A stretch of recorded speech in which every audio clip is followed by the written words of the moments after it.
Bienvenidas y bienvenidos a un nuevo episodio de Subtexto con Fabi, disponible ya en Spotify y YouTube. Bienvenidos a un nuevo episodio, este episodio 10, ya vamos en el episodio 10 y como pueden notar tengo dos invitadas muy especiales, Gaby y Sabi, ¡bienvenidas! ¡Bravo! Y si ellas están solo significa una cosa, vamos a analizar otro libro desde una perspectiva psicológica y el libro en esta ocasión es El Invencible Verano de Liliana, escrito por Cristina Rivera Garza. Ok, este libro va a estar un poco fuerte, pero antes de comenzar, bienvenidas a un nuevo episodio. ¿Cómo están? Gracias por estar aquí, un episodio más. Así que cuéntenos sus redes para que vayan a buscarlas. Pues nos pueden encontrar en redes, en Instagram y WhatsApp. Próximamente. Ahorita nos pueden encontrar por lo pronto en Instagram, próximamente Facebook, TikTok y en WhatsApp también nos pueden encontrar. Se van a tratar temas delicados, por favor, entren con precaución, todo con el mayor respeto posible. Desde nuestra perspectiva vamos a dar nuestra opinión sobre el libro. El libro trata sobre la vida de Liliana. Su hermana nos cuenta a través de cartas, recortes, memorias de otras personas, de su familia, de amigos, del círculo cercano de Liliana. Nos cuenta cómo fue su vida, sus últimos meses de vida, porque por desgracia le arrebataron la vida a Liliana a muy corta edad. Entonces ella nos va contando todo eso y vamos como armando una personalidad de ella, cómo fue su vida, cómo se sentía en ese momento y cómo sucedieron los hechos que pues concluyeron en este horrible suceso. Ahora sí, vamos a comenzar. Bloque 1. La memoria como resistencia. ¿Qué papel juega la memoria en la obra? Bueno, aquí la memoria que recapitula esta Cristina a lo largo del libro tiene varios papeles. Uno de ellos es poder conocer a Liliana no solamente en su papel de hermana, porque esta Cristina conocía a Liliana como hermana y como hija también, pero también como compañera, como estudiante, como amiga.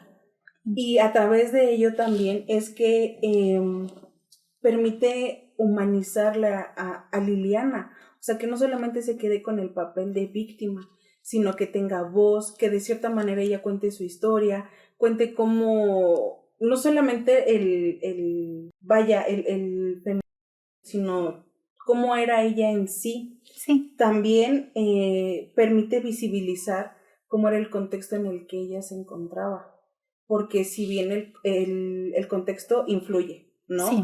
Y dentro de ese contexto se ve cómo este mismo contexto la frenó, le puso como una barrera en el sentido de que había muchos temas tabú de los que no se hablaban, como por ejemplo, la violencia en los noviazgos siempre ha existido. No tiene que ser común ni normal, pero ha estado presente, pero en su contexto no se hablaban de esos temas. No es como hoy por hoy que tal vez nosotras en nuestra generación es tal vez habitual decir, ¿sabes qué? Me peleé con mi novio, pasó esto, me hizo el otro, me hizo aquello, pero en el de ella no. Incluso en el libro lo mencionan, no se hablaban de estas cosas. Estaba presente también el machismo en su mayor expresión. No digo que hoy por hoy no lo hay, sí, pero creo que antes estaba como más exacerbado, estaba más latente. Justo esto que mencionabas de que no se hablaba del tema en esta época es porque estamos hablando de 1980, 1990 y aquí hay que aclarar algo muy importante e impactante, es que no ha pasado mucho tiempo desde entonces y es muy triste, es muy trágico que apenas a esta fecha le hayan dado un nombre, que esa clase de violencia que vivieron seguramente nuestras tías en su juventud, nuestras abuelas, vecinas hace 30, 20 años, no era considerado violencia de género, era considerado problemas entre la pareja. No te metes en esas cosas o incluso como crimen pasional. Eso a mí me impactó mucho, como justificando el hecho de que matar a una persona es un acto de pasión. ¿Cómo quitarle la vida a alguien puede tener ese nombre ante la justicia, ante las personas que se supone que deben impartir esto para que, pues, lo que ya está hecho, esa persona no va a regresar. Eso es un hecho claro. pero uno como persona, como familia de esa persona, es como yo quiero buscar justicia. Yo no me quiero quedar así y que el tipo que cometió esto quede libre. Claro, y que también con esto que dices, Fabi, se ve también la lucha que han hecho las feministas a lo largo del tiempo. O sea, eso de que dicen que no son formas, que no son modos, no, sí son formas. Y esas formas que ellas han utilizado es lo que hoy por hoy da pie para que se tipifique el feminismo como feminismo de ser un crimen pasional, que se toquen temas incómodos en la mesa, con familiares, amigas, amigos, vecinos, etcétera. Que también exista el derecho a abortar, porque también antes, híjole, o sea, los abortos también siempre han estado presentes, pero nunca han existido las condiciones ni las medidas para que las mujeres puedan tener un aborto libre y seguro. Al contrario, se les recrimina, se les castiga, se les señala, se les culpa, se les revictimiza y solamente la sociedad permite el aborto bajo ciertas circunstancias, ¿no? Y un mal congénito, ¿no? Bueno, y alguna sí, cierto, gracias, y en algún mal congénito que tenga el bebé. Pero si ella, por cuestiones de la vida, no quiere tenerlo, ¿cómo? Y luego también esto que mencionaron de que pues está justificado en algo, pero no es en todos los lugares. Tengo entendido que en países eso no se permite. Y no en todos los estados aquí tampoco. También es eso. Y justo ahorita que tocamos este tema del aborto, aquí se van a tocar muchos temas delicados como mencionamos. En una parte del libro, Liliana vive esta experiencia y ella pues trata de buscar la manera de pues abortar tal cual. No quiere tener ese bebé, sabe que va a frenar su vida, está en la universidad a punto de estudiar una maestría, o sea, está en el mejor momento de su vida en la juventud. Tiene toda la vida por delante y quiere tomar esta decisión. Y aquí lo que también me impactó es eso que mencionaron de que pues las condiciones no eran óptimas para pues practicar este tipo de procedimientos. También me impactó el hecho de que aún bueno, ya llegaste al lugar, te van a ayudar con el asunto y que ese mismo doctora, quien sea que te haya atendido, si es que tiene ese título, por así decirlo, te empieza a recriminar todo por qué lo haces, estás segura, para qué abriste las piernas, para qué tuviste relaciones sexuales. El simple hecho de que tú tomes la decisión de querer hacer esto con tu cuerpo ya es un trauma en uno, ya es algo que no es cualquier cosa, es una cuestión mental, una fuerza que tú tienes de quiero hacerlo porque no quiero que esto detenga mi vida, para que todavía llegues a ese lugar y te empiezan a decir todas esas cosas. Es como lo que habíamos comentado en la cuestión de cuando vas a parir y que sufres también violencia por parte de esas personas. Estás vulnerable, estás en una situación delicada y todavía te empiezan a decir todo eso. Y es ahí también donde podemos ver que a la mujer se le reduce únicamente su capacidad de dar vida. Otra vez. O sea, deja Sí. de ser amiga, deja de ser estudiante, deja de tener sueños. O sea, si ¿cómo decirlo? Tu función es dar hijos, ¿por qué no vas a querer hacer lo que para lo que estás hecha? O sea, todo lo demás sobra. Tu función es dar hijos. ¿Cómo es que la estás rechazando? También. Y de ahí también vienen todos estos comentarios que al final del día están mal. No se tendrían por qué hacer. No. Pero es algo que hasta la fecha no ha cambiado. No, quisiéramos decir que la lucha que han hecho muchas mujeres durante mucho tiempo, las marchas, el denunciar ya a una persona, el tratar de que el aborto sea legal y todo esto, no digo que no haya hecho un cambio porque sí, pero pues el mundo sigue siendo como hace 30, 20 años todavía en algunos casos. Es que creo que una parte es legalizar el aborto y otra parte es hacerlo humanitario. Ok, sí. Está legalizado, sí, pero no, la forma en la que la llevan a cabo no es de la forma pues adecuada, ¿no? En donde justamente respetan tu decisión, tratan de validar tus emociones ante el acto, ¿no? Porque pues como mencionabas, estás vulnerable, estás en una situación en donde está tu contexto del por qué tú tomas la decisión de abortar y los miedos, sobre todo los prejuicios que hay de la sociedad hacia las personas que abortan, ¿no? Las mujeres, ¿no? Que pues que eres una puta, Que porque no supiste, como decías, ¿no? Cerrar las patas, pues ni modo, te tienes que hacer responsable. Y, y todos estos prejuicios que hacen más daño a la persona que lleva a cabo el aborto, ¿no? Entonces, sí, o sea, sí, una parte es legalizarlo, pero pues desafortunadamente las personas no están sensibilizadas para acompañar, ¿no? Incluso también hay como comunidades, grupos de apoyo de mujeres que han que acompañan a mujeres que quieren abortar o acaban de atravesar por un proceso para justo resignificar este evento. Y lo que más ronda ahí es la culpa, ¿no? La culpa que la sociedad les adjudica a las mujeres. Pero como lo hemos comentado en otros videos, la culpa viene de afuera, ¿no? De lo que la sociedad te dice, no que nazca de ti, porque la culpa como tal no es una emoción, sino todos estos prejuicios que hay en torno a esto. Y que es diferente vivir un aborto acompañada con personas que empatizan y que dicen que yo también viví por eso y me trataron de la misma manera, a un personal médico, ¿no?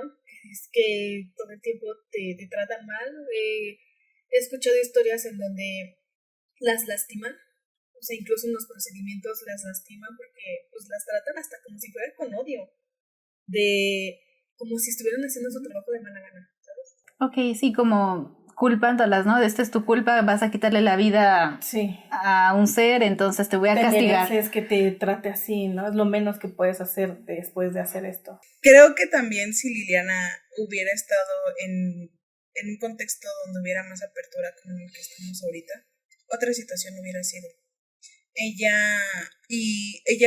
hubiera nombrado como la violencia que vivió, hubiera podido externalizarla. Y ojo, no digo que es culpa de Liliana lo que pasó, no, siempre va a ser culpa de la persona que cometió el delito. Solo digo que el contexto realmente es el responsable de haber puesto esta barrera en Liliana para que ella no pudiera tocar estos temas. Que si bien, retomando lo que hablábamos del aborto, el que su amiga Ana le dijera esas palabras me parecieron súper atinadas, súper empáticas, súper sensibles, que si bien no la acompañó a la clínica a abortar, pero no la juzgó, no la señaló, simplemente la acompañó y respetó la decisión que ella fuera a tomar. También creo que la memoria sirve para hacer un acto de justicia y una denuncia. Si bien en esta parte de justicia no se pudo agarrar al asesino, pero se pudo nombrar, se pudo señalar, se pudo exhibir y se sabe quién es. No fue como algo de él, no hay que decirlo. No, fue él, claro, y que se sepa que él fue el responsable. También es un acto de justicia porque se le deja de revictimizar. Porque, ¿qué decía Cristina casi al final del libro? Cuando ya había sido lo del velorio y las personas decían, es que, ¿por qué no salió de ahí? ¿Por qué no pudo escoger mejor? ¿Dónde estaban sus papás? ¿Qué tanta libertad le daban? ¿Qué hacía? O sea, hiciera lo que hiciera, viviera como viviera, ella no tenía por qué haber terminado así. La culpa fue de este güey, de ella no. Y lo más curioso es que es todo culpa de ella ¿y en qué momento dicen por qué él cometió algo así? Claro, fue justo su culpa, él acosaba, ella terminó con él y él seguía insistiendo, iba a su casa, entraba a su casa, o sea, vuelvo a lo mismo, como hasta la fecha, en este tipo de casos siempre se señala a la mujer. ¿Por qué no se señala al hombre? Al que ocasionó todo esto, el que provocó todo este daño, todo este sufrimiento a la familia, a amigos, que arruinó la vida de una persona, ¿por qué siempre se señala a la mujer y no al hombre? Justo, ¿y qué pasa también? O sea, en los medios de comunicación no se pone el nombre del agresor, del delincuente, del asesino. Siempre es Juanito N, Peranganito N. Y el nombre de la víctima, tal, con nombre, apellido, edad y familia, o sea, todo. Como pues sí, se te tendrían que cuidar a las afectadas, no a ellos. A ellos no se les debe nada. Y como dices, o sea, estuvo bien que dijeran su nombre, que incluso en los periódicos saliera tal persona es perseguida porque es el sospechoso de tal, todas las pruebas apuntan que es él. Porque hay que aclarar que después de que este tipo cometiera este acto atroz, escapó. Entonces la policía lo tuvo que estar persiguiendo, pero pues era el mayor sospechoso por muchas razones. Lo vieron entrar, sabía la relación que tenía con Liliana, cómo la acosaba. Varios testigos dijeron cómo era como la relación de ella con él. Todo apuntaba a este tipo y escapó. Otra razón, ¿no?, para culparlo.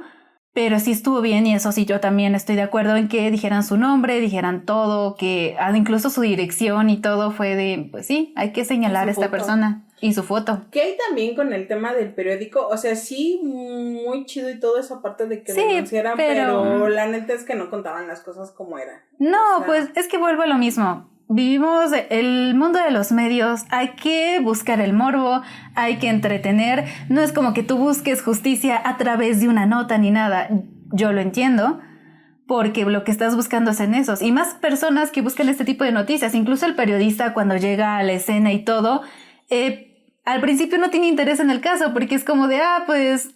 o sea, me apasionan más. Exacto, es como de, no me impacta, no creo que esto vaya a estar en la primera plana. Pero cuando ve el cuerpo de Liliana, ve lo pequeña que es una niña, que en la universidad empieza como que a indagar más, dice, y lo dice tal cual, dice, esto es una buena noticia, va a estar en la primera plana, va a tener muchas vistas, va a generar como mucha, ¿cómo se dice?, mucha publicidad para la revista. Así se piensa, así son sus trabajos, así es la vida de un periodista que busca este tipo, que se mete en este tipo de casos. Pero pues así es, o sea, es un medio frío tal cual, pero... Así son las cosas, justo. ¿Cuánta insensibilidad tiene que haber en esa persona para dejar de tomarla como lo que es una persona y convertirla en solamente una nota más? En una noticia más que solamente va a durar un día y al día siguiente ya cambiamos de portada, ya cambiamos de tema y se olvidó la persona. O sea, creo que sí es como esta parte de reflexión de qué tan deshumanizada estamos en el mundo, porque no solamente es algo que se da aquí en México, sino también en otros países, para justamente quitarle esta, ¿cómo decir?, despersonalizar a la gente, ¿sabes? Bueno, pero creo que es la única manera en la que puedes llevar algo así, porque cuántos casos ves, cuánto vives. Y digo, no es una justificación, pero pues es la manera en la que puedes hacer tu trabajo, porque es tu trabajo. Creo que es en el caso, por ejemplo, de los doctores, que luego son muy fríos al decir la noticia de falleció tal persona, lo lamento, se hizo lo que se pudo y hasta ahí. ¿Cuántas veces no lo dicen al día? ¿Cuántas veces no dan noticias trágicas a las personas? Y tú, al pararte en esa persona, verla a los ojos y decirle la situación de esta persona es crítica, tal vez no sobreviva, no puedes ponerte a llorar. Creo que tienes que tener una fortaleza, una cara ante esa persona, porque pues no te puedes desmoronar y estar ahí. Digo, también hay doctores, hay casos, entre muchas otras cosas en las que incluso la sensibilidad y todo eso es muy cruel, porque luego son muy crueles. Y es como de, pues ya va a fallecer, cosas así, son muy fríos. Pero también entiendo el sentido de que no te puedes desmoronar enfrente de esa persona. Tienes que hacer tu trabajo en el caso de los periodistas. Tienes que dar la noticia, ¿no? De una forma fría, no involucrarte tanto. Puede que te duela, puede que tengas esa empatía, porque él sí lo dice así como de rayos, o sea, era una niña. Verla sí me impactó, pero es algo que ves todos los días. Y digo, sí te quita una parte humana porque te la tiene que quitar para poder seguir. Pero pues yo creo que sí te quita una parte humana definitivamente, para poder soportar todo eso. Creo que es un poco contradictorio, perdón que te interrumpa, es como muy contradictorio, porque todas las ciencias humanas, medicina, enfermería, psicología, ciencias de la comunicación, que ahí entran periodismo, ¿no? Sí. ¿Okay? También es mucha la interacción con las personas y es como un poco contradictorio que tienes que ser sensible, pero no es lo suficiente para que no te trastoque a ti, pero tampoco que en que no te trastoque te tengas que volver un témpano de hielo, insensible y dar las cosas. O sea, creo que es como también el sopesar las cosas, ¿no? Buscar un punto medio para cada uno, ¿no? No, o sea, tal vez mi punto medio no es el mismo de ti o de Sam o el de algún doctor, es diferente. Pero creo que aquí el punto, o creo que la clave es como buscar el punto medio entre ambas. Sí, claro, o sea, no ser demasiado frío, pero tampoco desmoronarte frente de esa persona. Por ejemplo, en sus casos, que escuchan casos muy fuertes de personas directamente que lo vivieron, pero pues no te puedes desmoronar por esa persona, por mucho que tú digas, es que yo tal vez pasé algo similar, o te entre esa emoción, esa tristeza, esa vergüenza, todo lo que vas sintiendo, pues no te puedes desmoronar, tú tienes que mantenerte firme porque esa persona pues en ese momento necesita de ti y necesita que tú seas la fuerte, por así decirlo, mientras esa persona te va contando todo.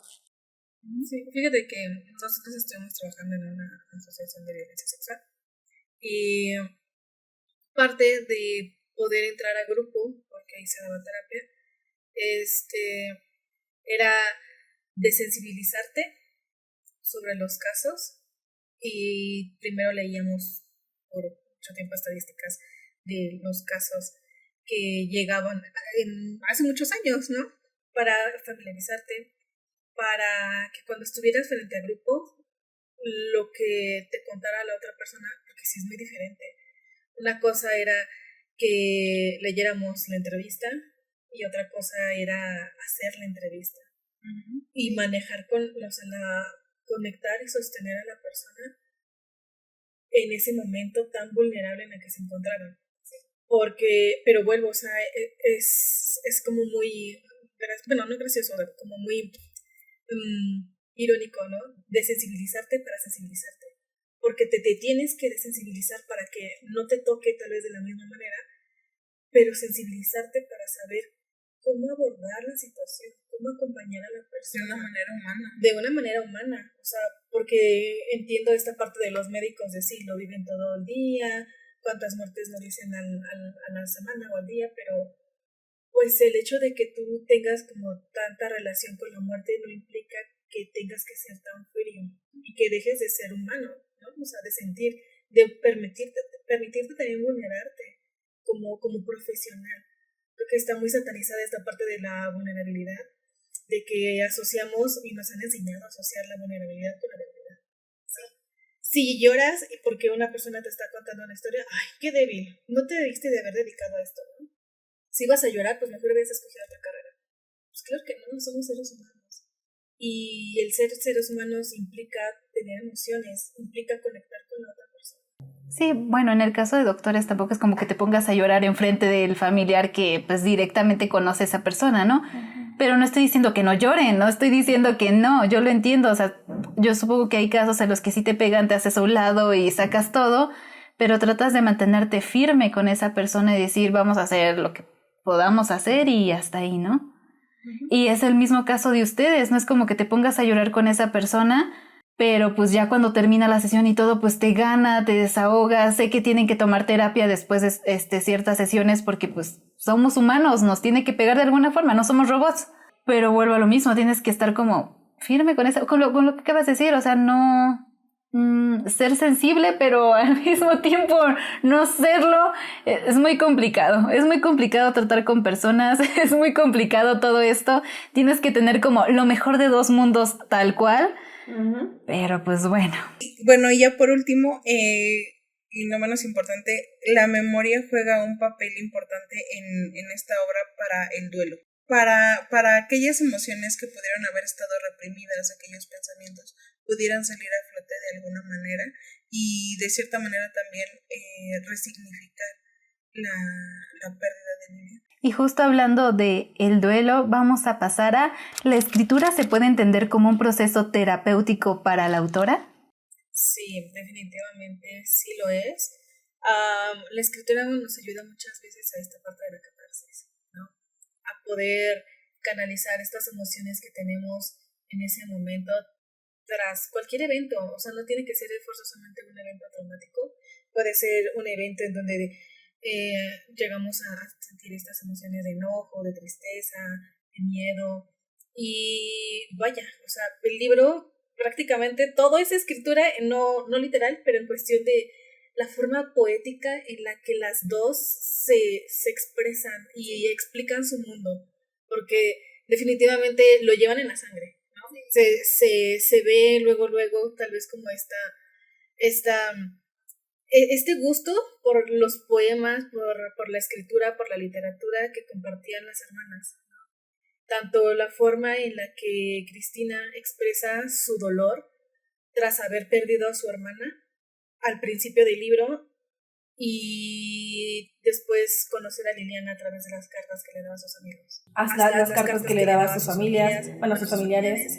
Y cómo ella, y a veces también estos cuadernos en las que ella hacía esta parte se llama escritura libre, ¿no? Donde empiezas a escribir y no te importa o no te preocupas más bien si tiene un orden, si tiene como coherencia, si tiene como la puntuación adecuada. Simplemente escribes porque es catártico, porque te ayuda a sacar todo eso que traes adentro. Cuando estaba enojada, cuando había terminado con este ángel, Liliana escribía, sí, y algunas cosas no se entendían. Era como, ¿qué? O sea, no le entiendo mucha coherencia, pero para ella era liberador. Sí, eran palabras al azar, expresiones, pero justo eso le ayudaba a sacar lo que tenía dentro. Y justo que mencionaste la escritura, la manera de narrar de ambas, yo disfruté mucho las cartas que escribía Liliana, e incluso el expresarse era encantador, era real, era como tener una conversación con ella, así de persona a persona, y creo que la persona que tiene esa habilidad merece ser reconocida en muchos ámbitos y creo que su hermana lo logró con este libro, el ser reconocida su hermana, ese aspecto, esa habilidad de ella que no cualquiera tiene. Entonces yo sentí el amor de su hermana a través de las páginas, a través de esas cartas, cómo la describía y no como una persona, wow, era la mejor, la más buena, la más increíble. No, lo expresaba de una manera con acciones, con hechos de mi hermana, yo la considero una gran persona, una chingonería de mujer porque hizo tal cosa, porque logró tantas cosas, logró entrar a la universidad, iba a estudiar una maestría, era la primera en su clase, entregaba los mejores trabajos, ganaba premios, pero con hechos, no solo por el simple hecho de que era mi hermana, voy a decir que era la mejor porque falleció, porque pasa mucho en personas que pasaron ya la otra vida y dicen, no, es que era la mejor persona y... Como en esta idealización, Ajá, ¿no? sí, y no en todos los casos es así, digo, pues una manera de que tú llevas tu duelo, está bien, se respeta, pero en este caso yo sentí lo real de ella, también me gustó conocer ese lado en el que no sabía qué quería, porque era un adolescente, todos pasamos por esa etapa, no sé qué quiero, no sé qué persona soy, no sé si quiero seguir con esa persona, no sé por qué insiste tanto, pero ahorita ya que está conmigo ya no quiero estar con esa persona. Todos pasamos por esos dilemas, eso me gustó, lo real que describieron a Liliana, lo real de los pensamientos de su hermana de, ay, me cae gorda porque por su culpa, porque por su culpa vamos a llegar tarde, ay, incluso hasta un momento de, pues le tengo celos porque ella es la mejor y yo no, cosas así. Son cosas reales, me gustó mucho ese lado humano, sí, y me gustó mucho el lado de que tal vez no era la mejor amiga, se equivocaba, e incluso en la cuestión amorosa, ella era todo un embrollo en esta cuestión amorosa por culpa de este sujeto, este Ángel, vamos a ponerle nombre al agresor, porque él la idealizó mucho y ya cuando la tuvo hizo muchas pendejadas. Le fue infiel, la trataba muy mal y no estoy diciendo que ella no respondiera con esa violencia porque ella misma lo dice. Yo también lo agredía, era una relación muy mala, pero antes de indagar en todo esto más adelante, a lo que me lleva todo esto es que mostraron ese lado de ella, de ¿sabes qué? Ella tampoco sabía lo que era el amor, ella iba aprendiendo a la mala en una muy mala situación que muchas vivimos porque solo se aprende a la mala desgraciadamente. Pues voy aprendiendo lo que es el amor, lo que es que quiero que alguien me trate bien, o tal vez solo quiero estar sola, no quiero estar con nadie.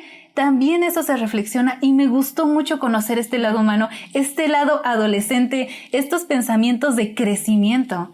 Y también por eso me dio mucho coraje, mucha tristeza, mucha impotencia, que al final cuando ella ya tomó esta decisión definitiva de me quiero alejar de ti porque nomás no me haces bien después de tantos años, porque esto duró muchos años, se le quitara esa oportunidad de seguir adelante, de tener muchas cosas.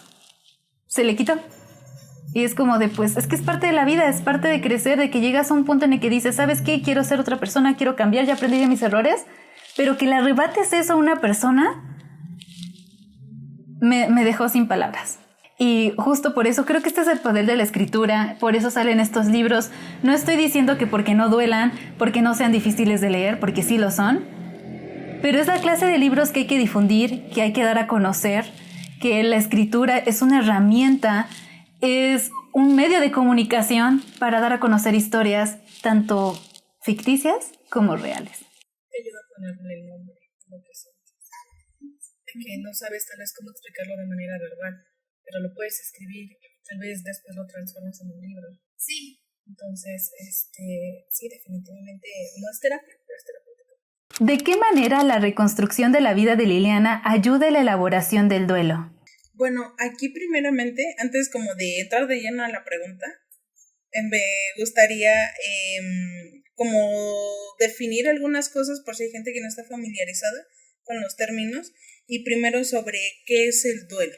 El duelo es un proceso psíquico que atraviesa a una persona en el cual este proceso psíquico la persona lo vive para poder asimilar la pérdida o la ausencia de una persona, objeto, animal.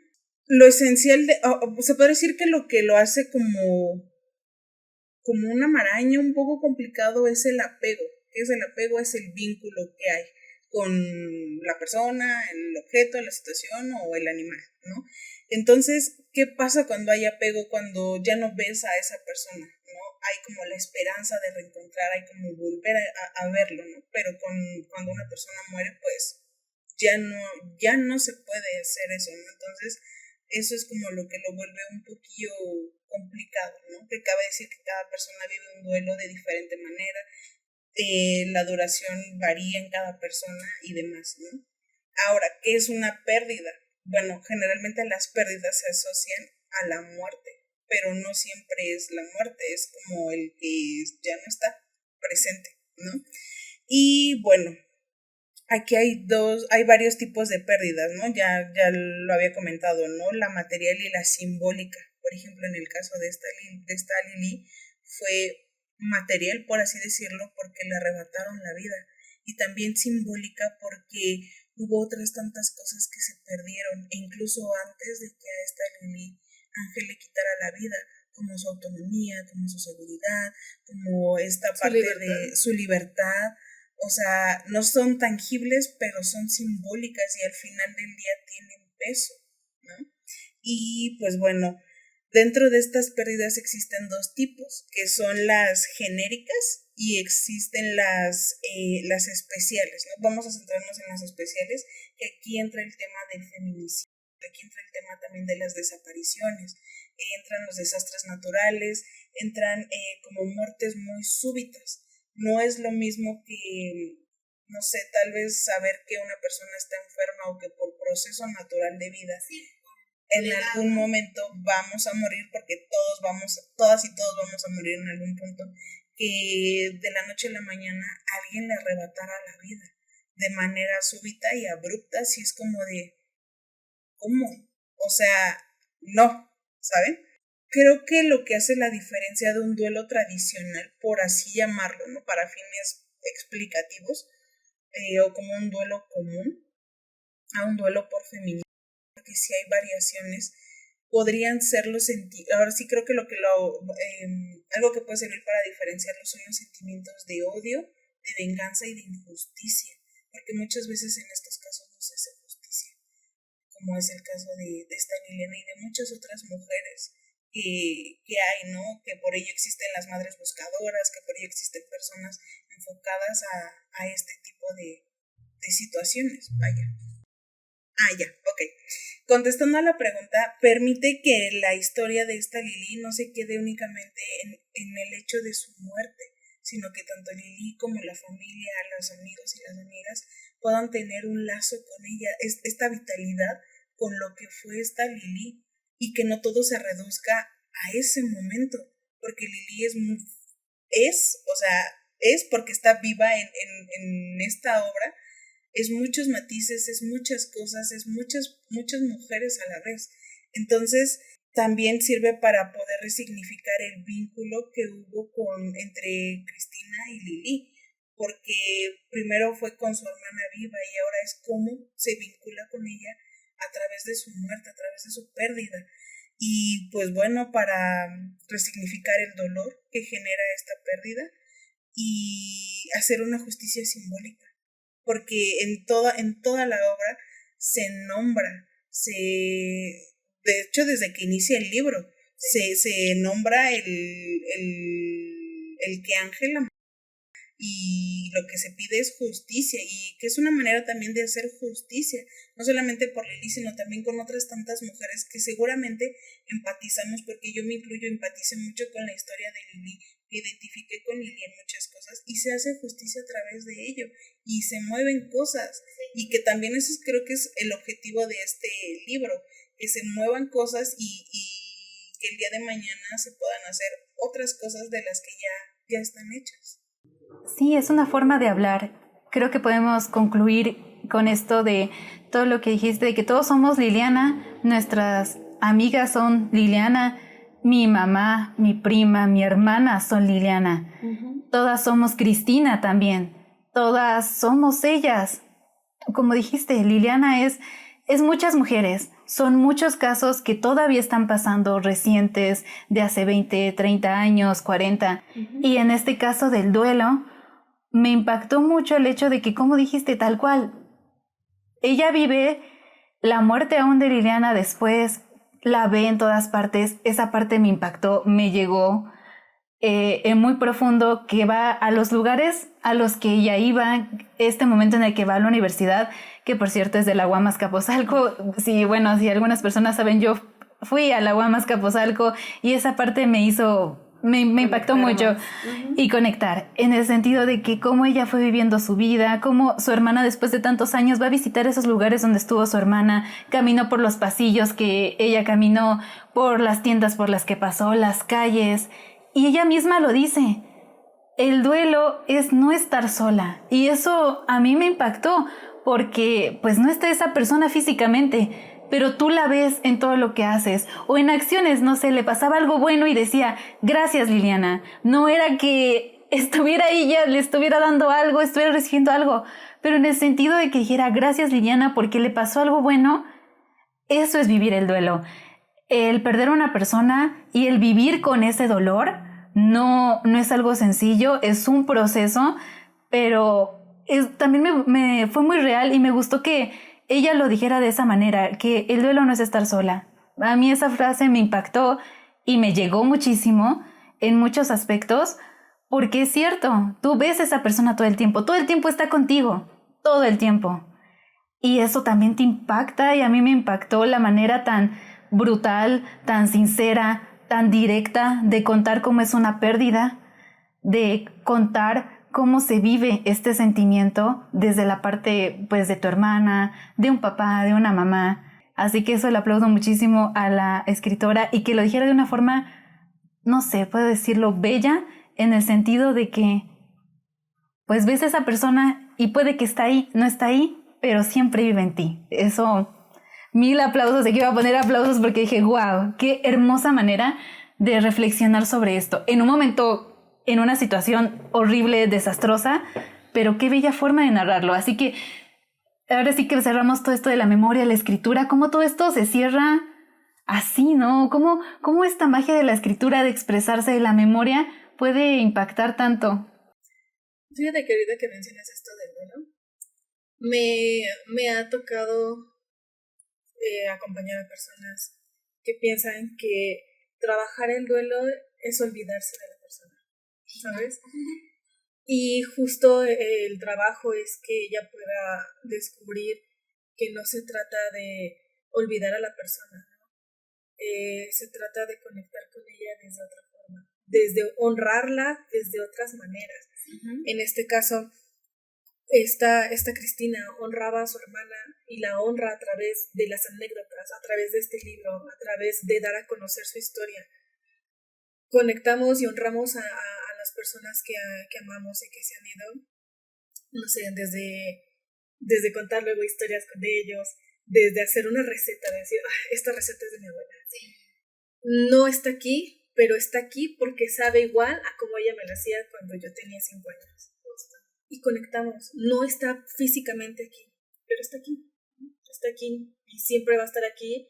Y viven, no, o sea, sí, físicamente están en otro lado, pero emocionalmente están presentes. Sí. Y siguen vivos aquí adentro, en nuestras memorias, en lo que contamos. Entonces, sí coincido totalmente contigo de una forma muy poética de describir lo que es un duelo por una hermana, porque es diferente también los duelos, ¿no? No es lo mismo perder a mamá, a papá, que perder una hermana, o que perder un hermano, o perder una amiga. Entonces, impacta de diferente forma, pero sigue siendo una pérdida. Sí, me gustó cómo lo dijo como de una manera general, pero desde su perspectiva. Es como de yo la veo aquí y ella siempre va a estar aquí. ¿Qué implicaciones psicológicas tiene darle voz a alguien que fue silenciado por la violencia?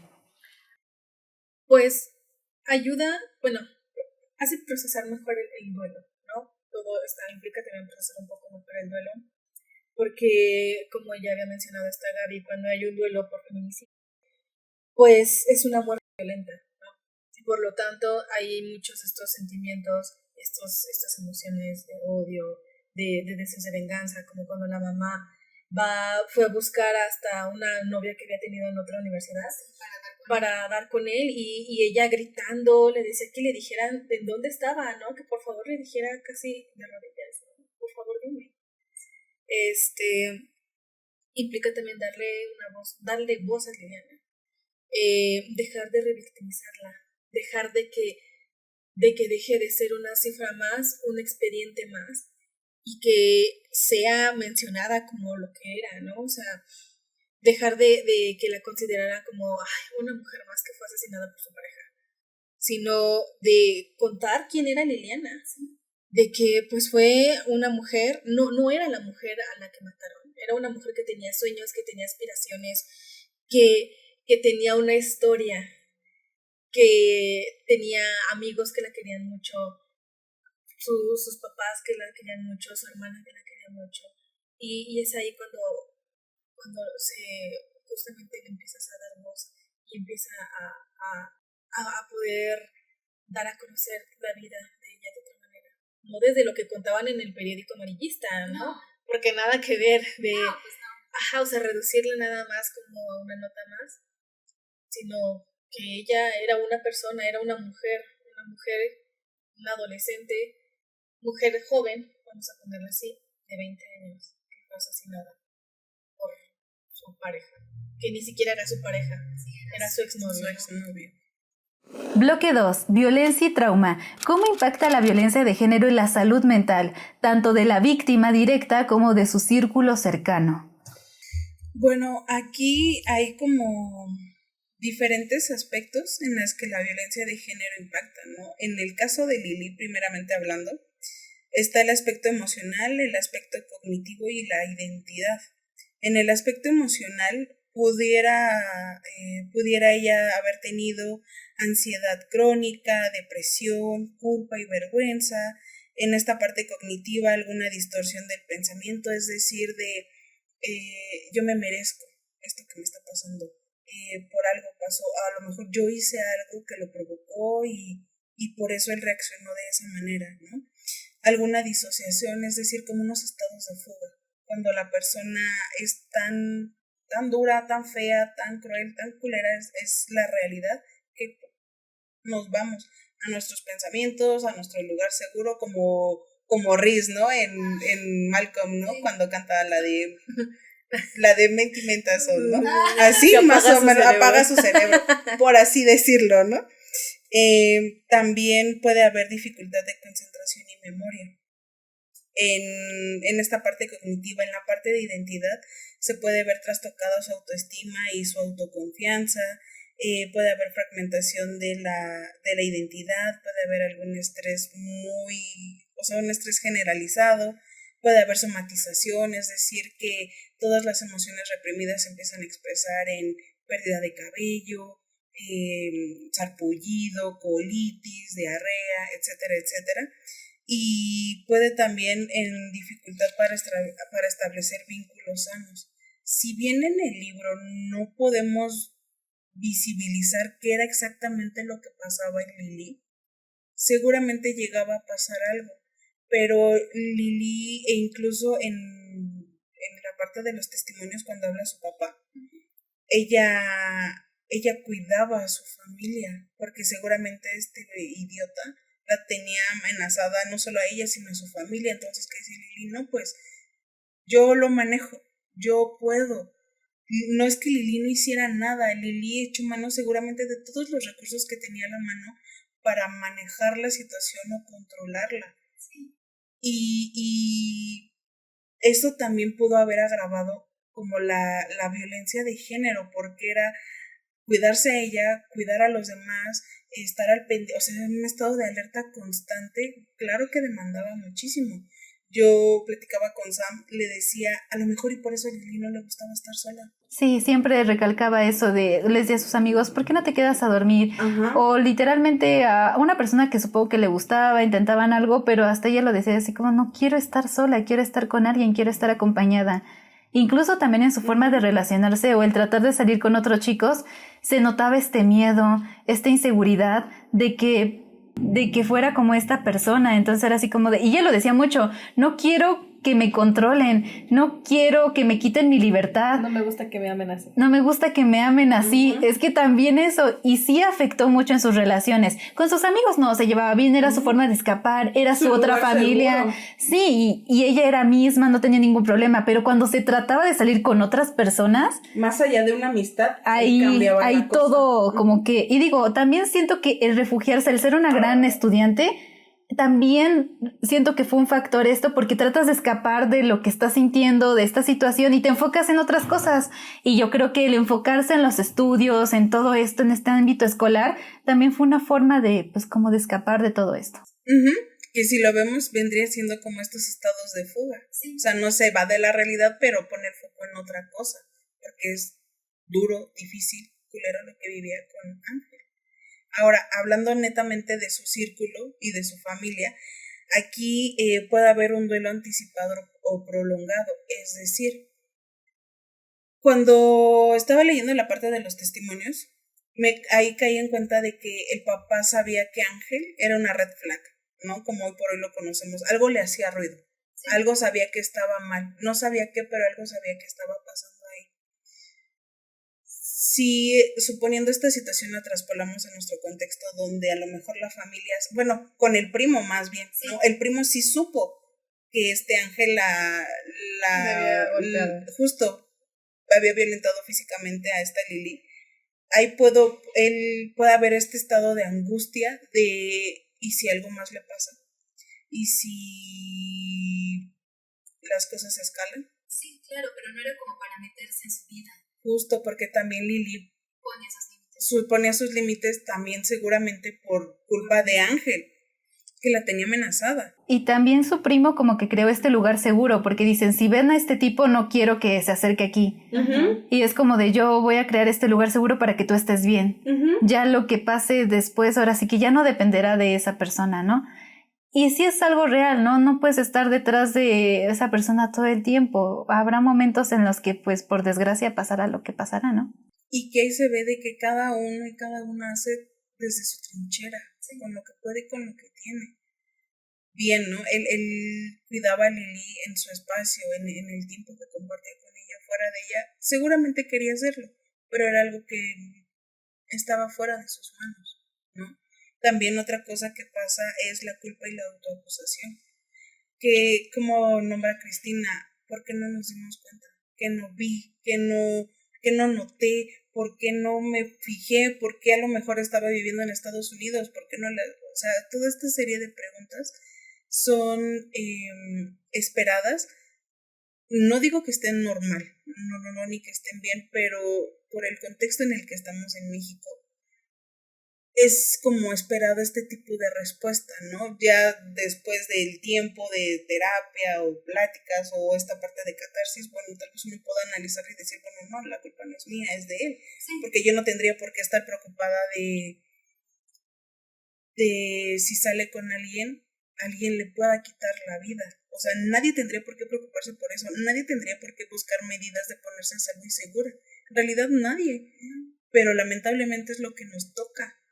Todos los días, en todo momento. Hasta su papá reflexiona en eso, es como yo que hice malo, debí dejarla ir y todo esto, pero llega a una conclusión que es como de la libertad, ella necesita tener esta libertad. La libertad no es el problema son los hombres. Justamente. Y es así, es como de yo quería que mi hija supiera, necesito que se enfrente a la vida, que tenga estas herramientas, que sepa lo que es estar sola, que salga de este círculo familiar para conocer otras cosas, para que viva su vida. No fue ese el error. No. El error fue esa persona, ese hombre que se cruzó en su camino y que le hizo este daño, pero no es culpa de los familiares y todo. Y como dices, entiendo el por qué se pusieron así, de yo pude haber hecho algo, porque pues todos nos preguntamos eso. ¿Qué pude haber hecho? ¿Por qué? ¿Qué cosa no hice? ¿Qué cosa no dije? ¿Pude haberlo detenido? ¿Me di cuenta? ¿No me di cuenta? Son las preguntas que uno se hace y que quedarán sin respuesta, y son cosas que fueron pequeños actos que culminaron en todo esto. También puede venir con este estrés crónico para la familia, porque la familia sabe lo que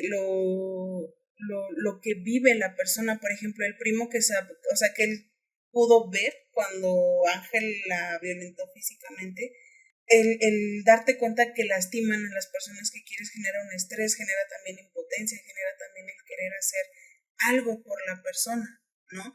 Que aquí entran, yo espero que no haya comentarios de ese tipo, pero aquí pueden venir comentarios e ideas de, es que, ¿por qué no puedes salir de esa relación?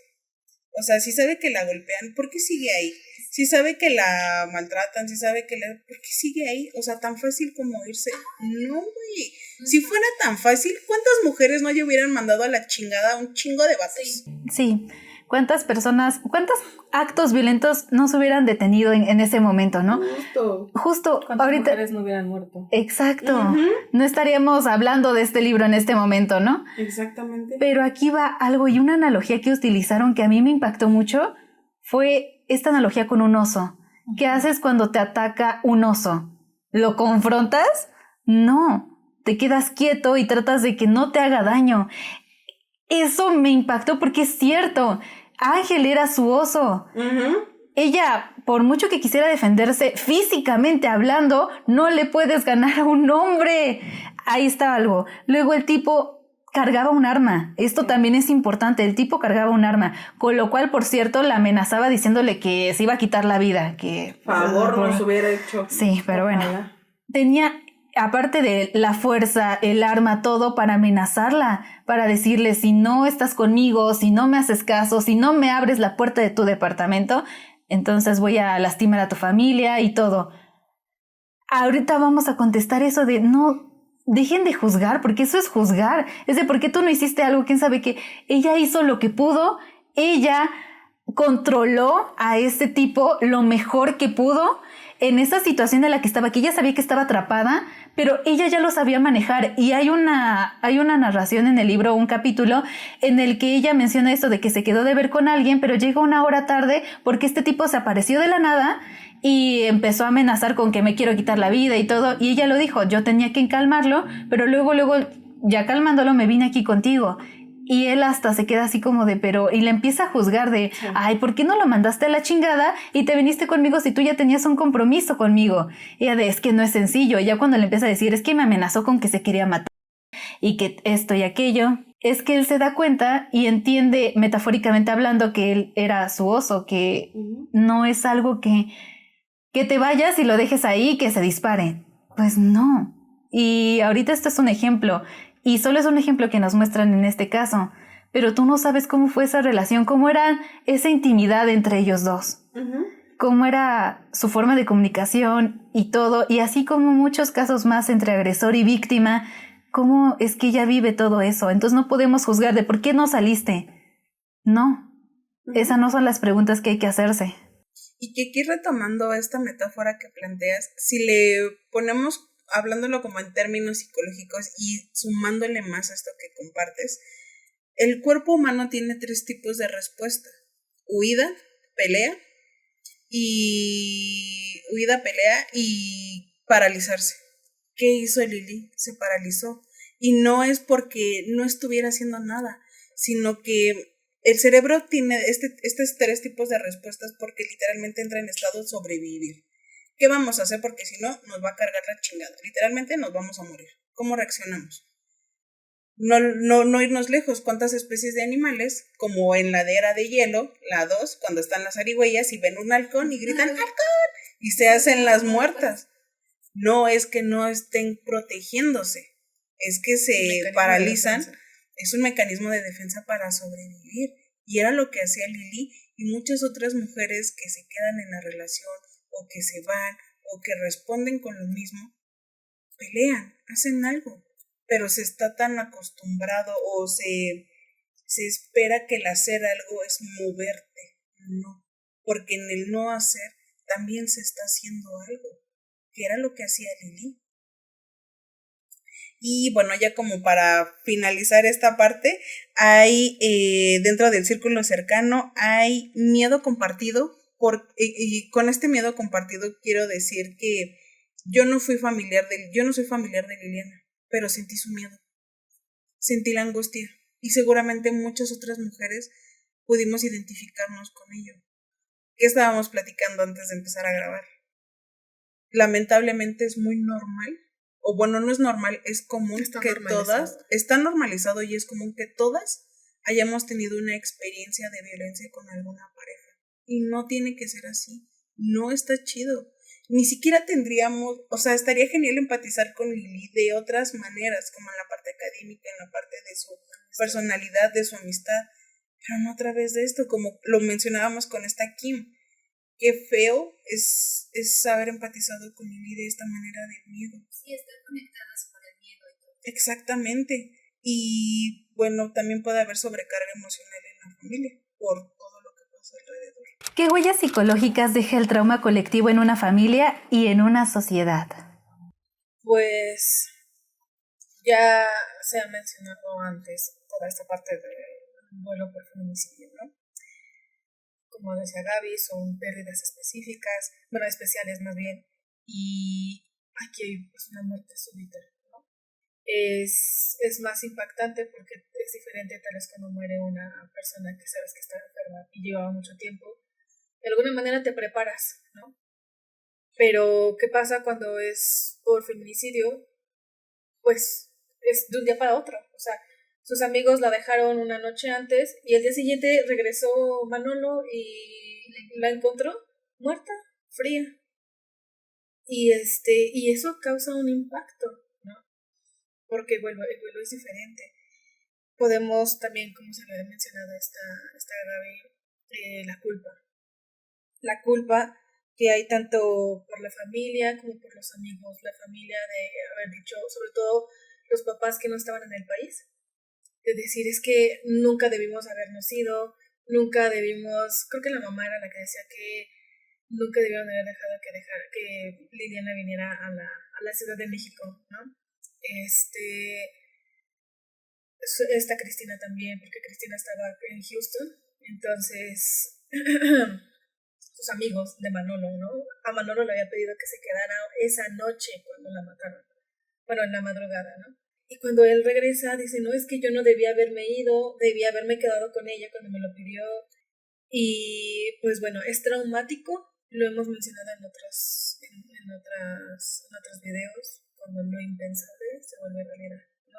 Ellos sabían que este güey era violento, que era muy celoso, sí, que le había llegado a jalonear, a dejar los dedos marcados en su brazo, que le había dado una cachetada, que se ponía muy loco si lo veía hablando con otros hombres, pero nunca pensaban realmente que este güey podía llegar a ser capaz de matarla. Sí, y hasta incluso nuestros amigos dicen, sé que el tipo tiene un arma. Sí. Ese porque yo vengo de tal parte y sé cómo se ve y todo, sé que tiene un arma. Pero vuelvo a lo mismo, no piensas que va a cometer algo así. ¿Qué va a pasar? Sí, porque hasta él dice, pues mi familia también carga con armas y no es como que, no, o sea, pero sabía que él tenía esto.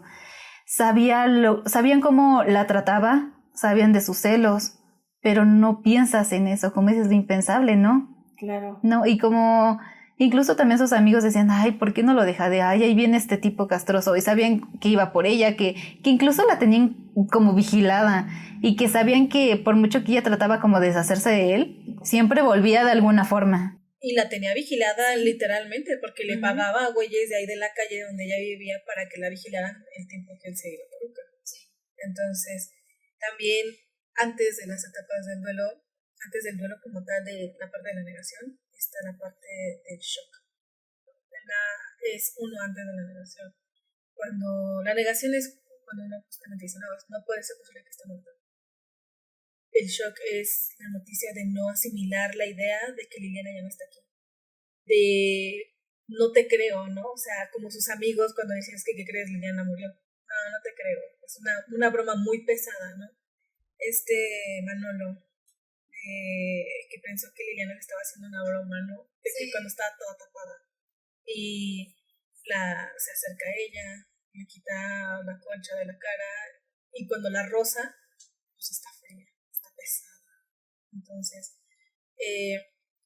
esto también es el shock, el no asimilar por parte de manera general con las personas que convivían con ella. Los papás, cuando llegan, ya tenía una semana que la habían enterrado, ¿sí? Entonces, cómo procesar esa parte. Somos personas que necesitamos, ¿cómo se dice? Este tipo de rituales para despedir a las personas. Entonces, necesitamos estos rituales para poder procesar mejor el duelo. Por ejemplo, no todas, desafortunadamente, no todas las personas que han perdido a alguien por feminicidio tienen o encuentran el cuerpo, ¿no? Muchas veces están desaparecidos y no saben realmente cómo, si está viva, si está muerta, y si está muerta, ¿en dónde está? ¿No? Entonces, justamente se necesitan este tipo de rituales, el funeral, el velarlos, incluso hasta ver el cuerpo para poder hacer que sea como más reales. Sí, asimilar la situación, claro. Saber que esto es real. Pasar a la etapa de la negación, que obvio, o sea, estas etapas del duelo no se llevan de la misma forma, no son lineales y no todas las personas la viven de la misma manera, pero el shock es lo primero que surge, que es como, no, es que no es cierto, no es real lo que me estás diciendo. ¿Por qué el silencio social frente a la violencia agrava el trauma? Porque el silencio impide la elaboración del trauma. Es decir, el trauma necesita ser nombrado. Necesita ser nombrado para poder resignificarse, para poder asimilarse y acomodarse y por ende resignificarse, ¿no? Cuando no se nombra, la persona puede llegar a tener flashbacks. ¿Qué son los flashbacks? Son como imágenes que se mueven, como pequeños videitos, pero mentales, ¿no? De alguna situación en particular. Puede haber imágenes mentales, es decir, solamente como una pintura. O sea, es como la escena, pero no se mueve. Aparte también, con el silencio puede haber somatización, lo que mencionaba antes. Las emociones que no se procesan, que no se gestionan, se vuelven en enfermedades o en algún malestar físico, ¿no? También puede reforzar la culpa porque no se externaliza.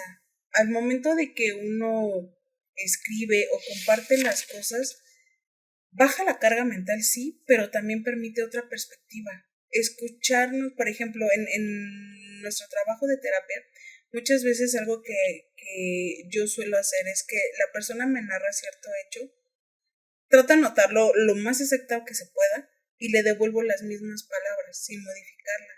Cuando ella se escucha, es como de, cambia el sentido, da otra perspectiva, da la oportunidad de hacer algo y no solamente esto, ¿no? Incluso con preguntas clave de, no sé, si esta situación estuviera pasando a una amiga, ¿qué harías? ¿Qué le dirías?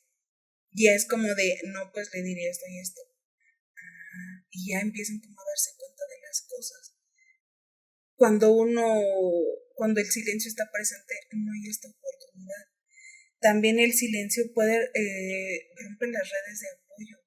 Las redes de apoyo son fundamentales para cualquier ser humano. Somos seres biopsicosociales. La interacción con otras personas es de cajón, es parte de nuestra naturaleza. Aquí el punto es buscar redes de apoyo de calidad, seguras, confiables, que no nos juzguen, que no nos señalen, que no nos hagan sentir incómodas y viceversa, ¿no? Que nosotras tampoco hagamos esto. Pero cuando hay silencio, una se aísla. Es como se individualiza la problemática. Pero ¿qué pasa como ahorita lo que estamos haciendo? Todas hemos sido Liliana. Este libro permite, todas hemos sido Liliana. Que Cristina y Liliana no lo vivan solas es como, somos más, no estás sola, te entiendo, te comprendo. Yo pasé algo similar, he escuchado a alguien cercano y es como de, ¿sí me entienden? Sí, o sea, permite esta cercanía, justamente. Y también con el silencio se perpetúa la impunidad, es decir, que no se haga justicia. Si, aparte de que es un derecho levantar una denuncia ante una situación de violencia, muchas veces, y aquí en México casi ni pasa, el sistema de justicia es tan incongruente, porque te dicen que denuncies, pero ellos mismos te ponen el pie para que la denuncia no proceda. Ellos te incitan o te motivan, o bueno, no te motivan, pero te alientan para que denuncies, pero también te motivan para que no sigas moviendo lo que no tienes que mover.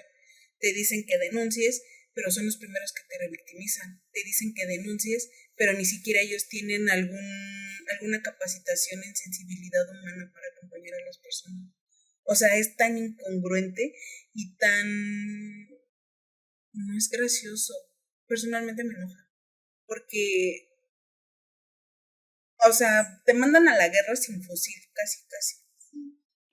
Este libro causa muchísima rabia, enojo, impotencia, sobre todo porque como mujeres entendemos la situación, entendemos que todas somos Liliana, entendemos que todas vivimos algo similar y al saber que no puedes hacer justicia, que no pueda proceder todo esto, sí te gana este sentimiento de impotencia. Y justo esto de que mencionaste, de que el hablarlo, el decirlo, ya es una manera de justicia, porque es una manera de expresarte, de dar a conocer todo y que otras mujeres tengan esta empatía, simpaticen y sepan de, sabes que yo también, incluso ayudarlas en cierto sentido o darles ese valor que necesitaban para decir, sabes que yo vivo algo así y no, ya no quiero buscar ayuda.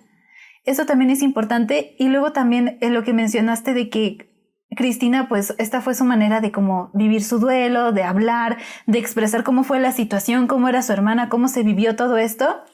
Pero también hay que entender que estábamos hablando de 1980 y tantos y hasta Liliana lo dice en un momento de que ella sufrió una agresión sexual por parte de Ángel y llega como caminando raro a la escuela y su amiga le pregunta, oye, pues ¿estás bien? ¿Qué te duele? ¿Te caíste o algo? Y tiene vergüenza de contar lo que pasó. ¿Por qué? Porque fue un acto sexual. Y a mí me impactó, porque por lo menos yo en mi círculo cercano, el tema sexual yo lo hablo abiertamente. Es algo que también me ayuda y como que vas conociendo cosas y es tu manera de ayudarte también, porque incluso es como una educación sexual entre amigos, entre todo, porque vas hablando, te expresas, sabes lo que pasó. En cambio con ella, sí le cuento a su amiga, pero como que muy a regañadientes, no como que algo que tuviera la confianza de hablar. Y aquí voy a esto de que en esa época, en ese momento, el hablar abiertamente de las relaciones sexuales, de tu vida sexual, no era algo común. incluso con amigas, incluso en tu círculo cercano, era un tema muy tabú, no era algo que se hablara abiertamente. Y creo que al callarlo también surgieron muchas cosas y todo, ¿no? También al saber que este tipo ya tenía una agresión sobre ella, también era un acto muy violento. También ya se pudo haber hecho algo, bueno, es que el haber hecho no existe, pero te impacta todos esos pequeños detalles, el que la golpeara, que le gritara, la amenazara, la agrediera. Todo esto llevó a lo que fue el acto. Y cuando lo fui leyendo y todo, dije, no me sorprende que lo haya hecho. Y es muy triste, es horrible que haya tenido que llegar a algo así, pero ella lo calló, ella se lo guardó. ¿Y cuántas cosas no sabemos que se quedaron ahí porque solo ella sabe lo que vivió? Y que es ahí a lo que decía anteriormente, cómo el contexto en el que crecemos influye completamente, porque para lo que Lili en ese momento fueron barreras, para nosotras es común, es normal hablar de estas cosas. Tantos temas tabú que incluso aún en nuestro contexto están vigentes, están latentes. No digo que se tengan que quedar así, pero sí es importante cuestionarnos, revisar qué cosas están paradas, qué cosas ya están cambiadas, y si las cosas están cambiadas funcionan para todas, porque aquí entra esta frase de que tu privilegio no nuble tu empatía, porque no todas partimos del mismo lado, no todas tenemos los mismos recursos ni las mismas oportunidades. Cada una tiene diferentes privilegios, y si estos cambios solamente benefician a unas y no a otras, entonces no se está haciendo no lo correcto, pero no se está haciendo lo justo para todas, porque la idea es que todas vivamos sin violencia. No tendríamos que vivir violencia bajo ninguna circunstancia. Y sí, me enfoco más en las mujeres porque somos las que más lo vivimos, pero también los hombres, cualquier persona en general. Nadie tendría por qué vivir violencia, nadie tendría por qué estar sujeta a tus condiciones raciales, económicas, políticas, religiosas, o sea, no. En este sentido, la igualdad creo que sería lo que tendría que estar presente todos los días con todas las personas. Ahorita que mencionaste esto, me viene a recordar parte del libro. No me acuerdo que de sus amigos admiraba y hasta cierto punto envidiaba la libertad que tenía Liliana en la Ciudad de México, ¿no? Tiene un departamento para ella sola, tenía esta libertad que tal vez ellos no tenían, pero realmente no era libre. Porque este güey estaba atrás de ella, porque este güey no la dejaba expresarse tal vez de la manera en la que ella le gustaría relacionarse con las personas, porque eres mía o no eres de nadie. Y también eso de que eres mía y no eres de nadie, también influía mucho los celos que él sentía, no solo en cuestión de que se le acercaran otros hombres, sino también en su vida, en su vida académica, en cómo ella estaba saliendo adelante, porque el tipo no se quedó en la universidad y se quedó en el pueblo en el que pues tenía que trabajar en negocio familiar y no siguió.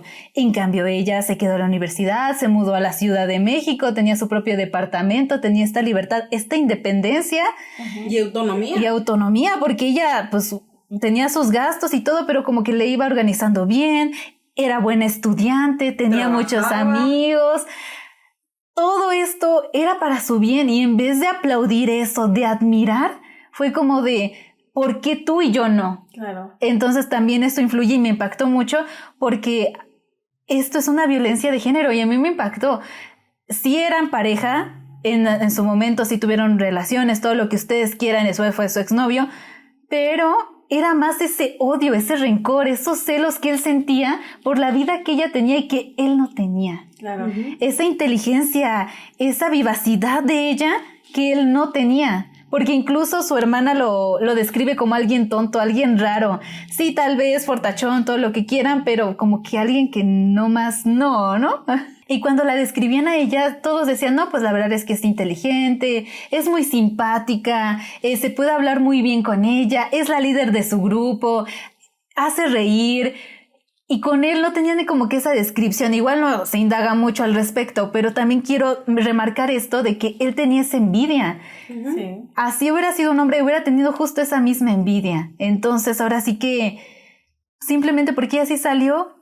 Y luego, bueno, ya le agregamos los celos que obviamente sentía por otros hombres. Digo, ya ahí ya se va encapsulando muchas cosas más, pero también quiero recalcar esos celos que él sentía Sobre su vida. sobre su vida, sobre su forma de pensar, yo quiero creer también, porque ella tenía esta libertad, esta independencia, que bueno, él la retenía y tenía que tener ahí, pero justo porque no podía tenerla ahí, era lo que le frustraba, era así como de, y aquí también cabe aclarar que este tipo le engañó varias veces y quién sabe qué cosas hacía, pero a huevo quería que ella estuviera ahí. Y es como de, ¿por qué? Y que también o sea, este es un lado de una moneda, de los hombres que sienten envidia, sienten celos de lo exitosas que son las mujeres, pero también está este otro lado donde los hombres utilizan el éxito de las mujeres para ellos tener estatus y reconocimiento, que también es este otro lado donde a costa de ellas, ellos pueden tener lo que no tienen también. ¿Qué mecanismos de defensa pueden aparecer frente a la pérdida y la injusticia? Pues específicamente hablando de Cristina, cuando recién ocurre ya el feminicidio y ella llega de Houston, tiene que ir a la CEMEFO, ¿no?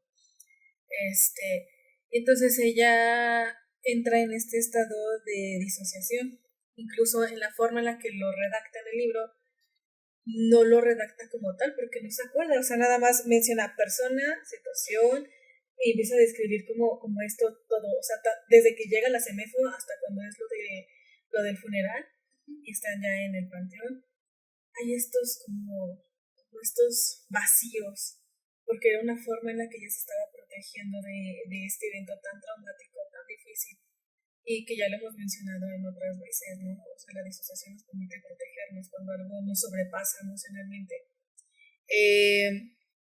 También con Cristina, pues, el mecanismo de defensa, pues, también fue la escritura, ¿no? En el que ella podía refugiarse para poderse, pues, de alguna forma afrontar el duelo tras la muerte de su hermana. Y sobre todo en esta parte también, como ella es quien narra todas las injusticias que hay, ¿no? En torno al caso, toda la impunidad, la corrupción, la falta de justicia, en donde ella al principio pues quiere volver a reabrir el caso y ellos le dicen que pues va a ser muy difícil que encuentren una carpeta que fue hace 30 años, ¿no? Y ella, o sea, y cito, que es una pregunta que ella pone en el libro, de ¿quién puede decidir si 30 años son pocos años o muchos años? Porque, pues claro, o sea, como lo que decía Gaby, es este sistema donde sí se te da el derecho de denunciar, pero no se te da la oportunidad para hacer una denuncia justa. Sí, como que le resta importancia al caso, la gravedad que fue.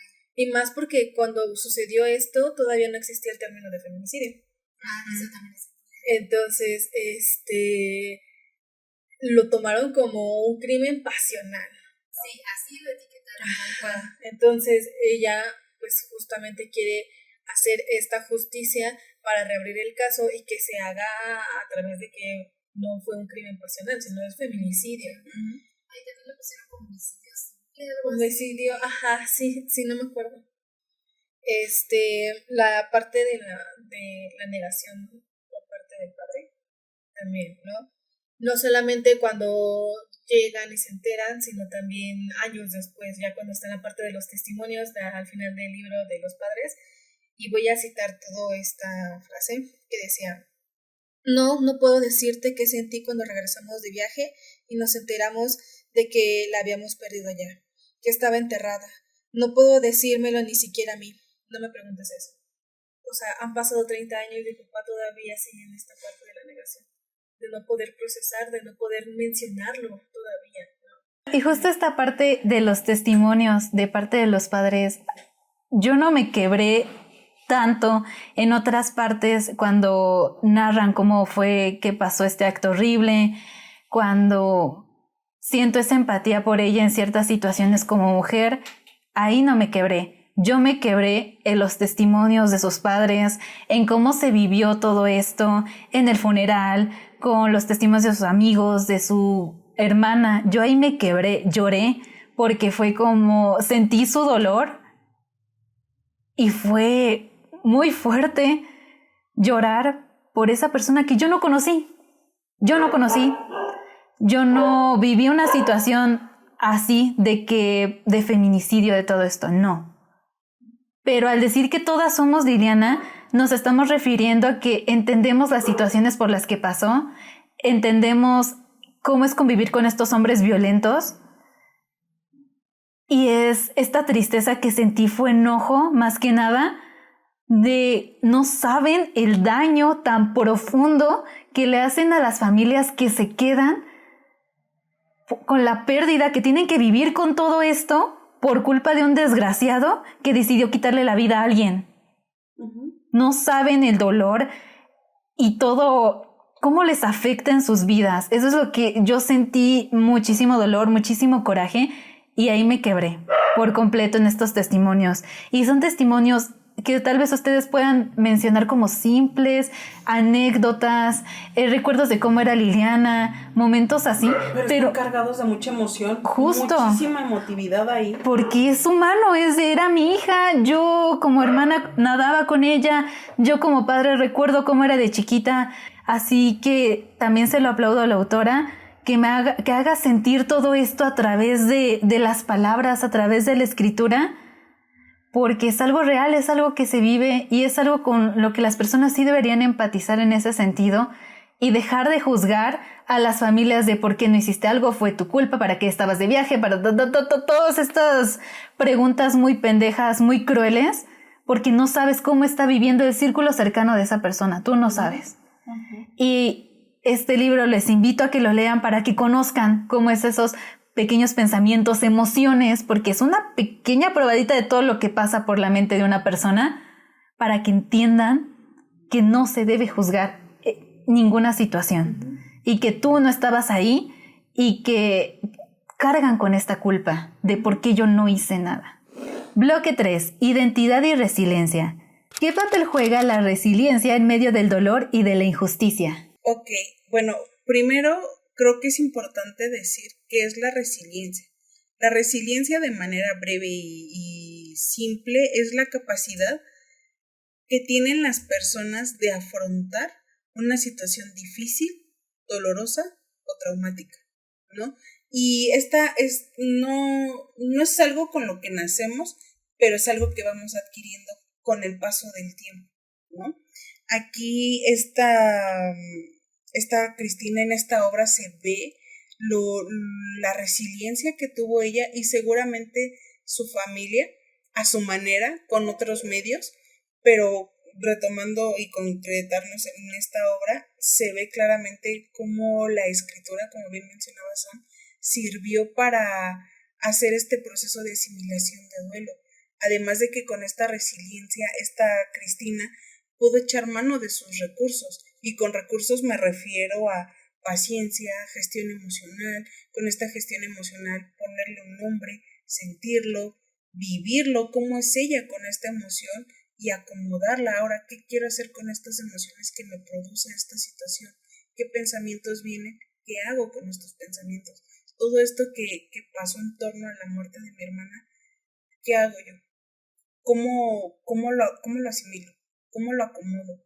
¿Dónde lo quiero acomodar? ¿Y qué hacer? Y en este qué hacer, aquí está su obra.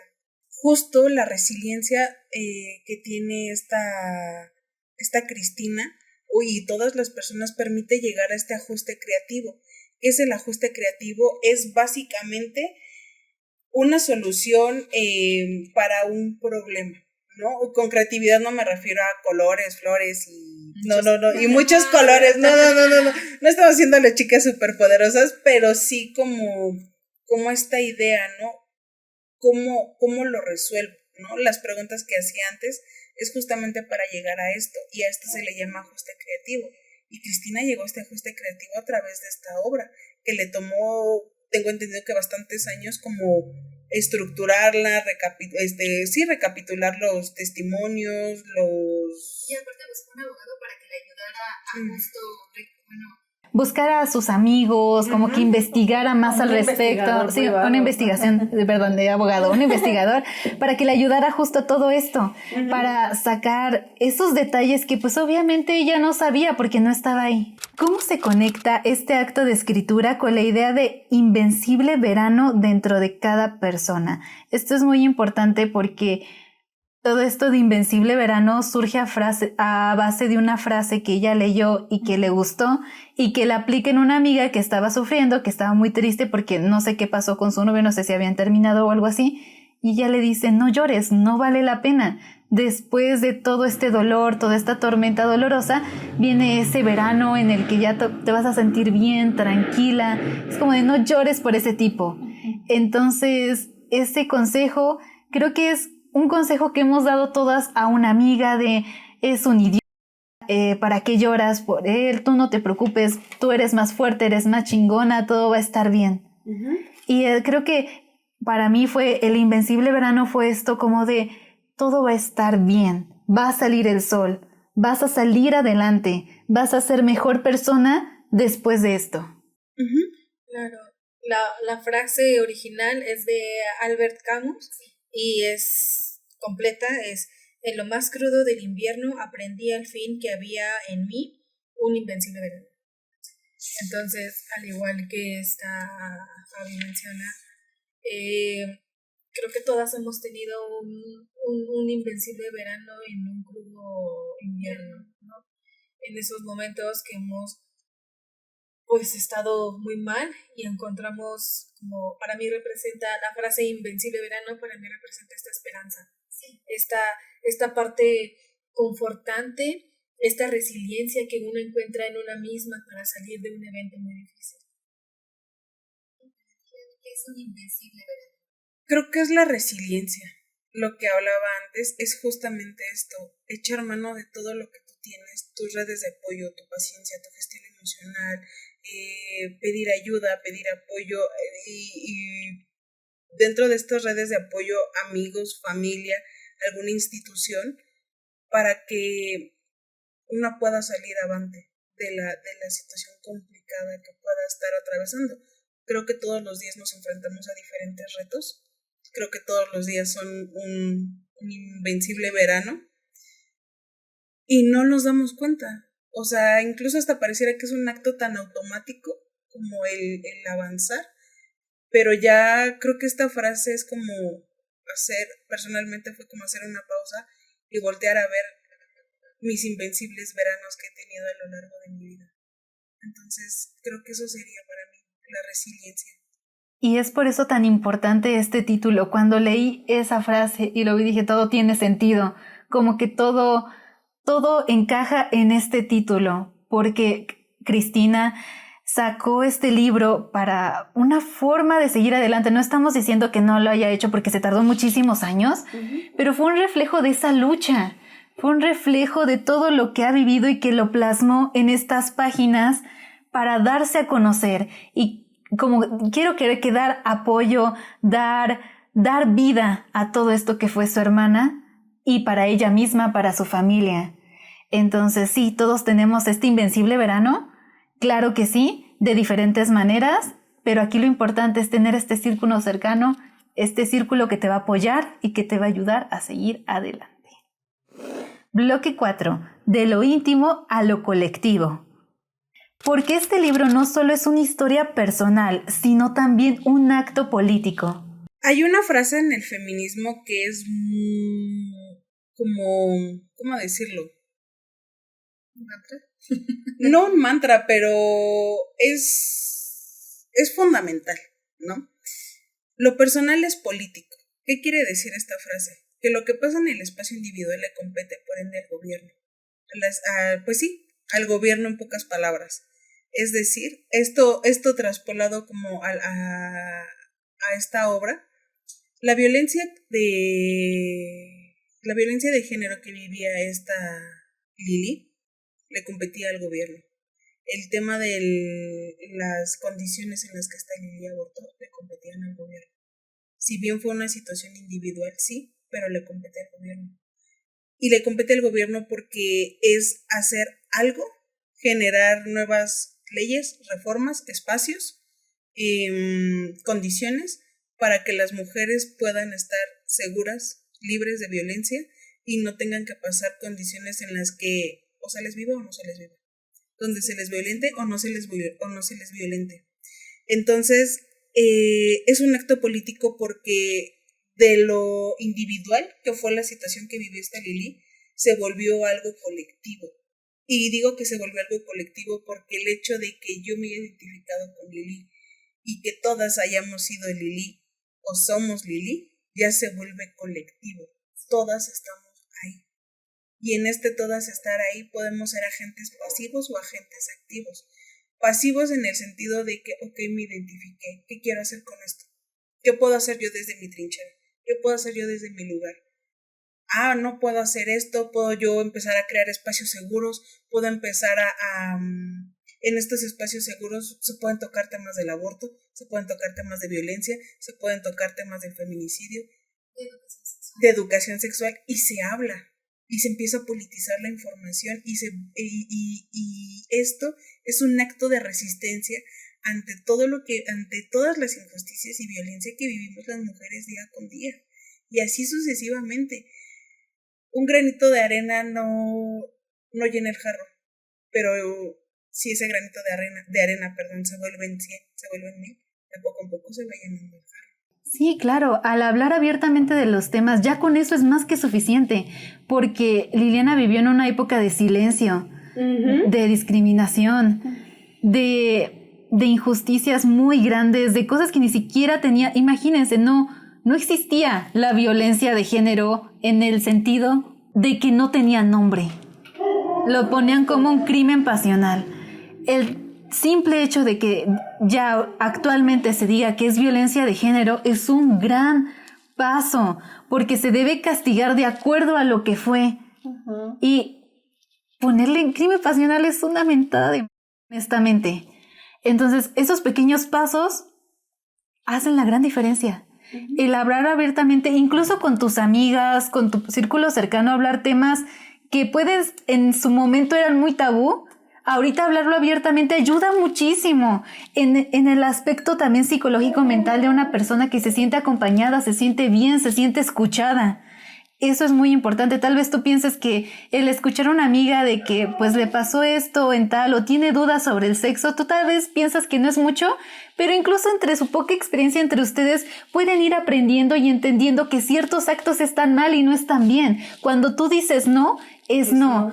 Y si él te obligó a hacer algo que tú no querías, eso es agresión sexual, mi vida. Entonces, al darle ese nombre, ya puedes apoyarte de otros recursos para actuar, para hacer algo al respecto. Entonces es por eso que es tan importante, y sí es un acto político todo este libro, y no lo mencionan tal cual, pero se nombran las injusticias, la falta de actos por parte del gobierno, por parte de la policía, por parte de los investigadores.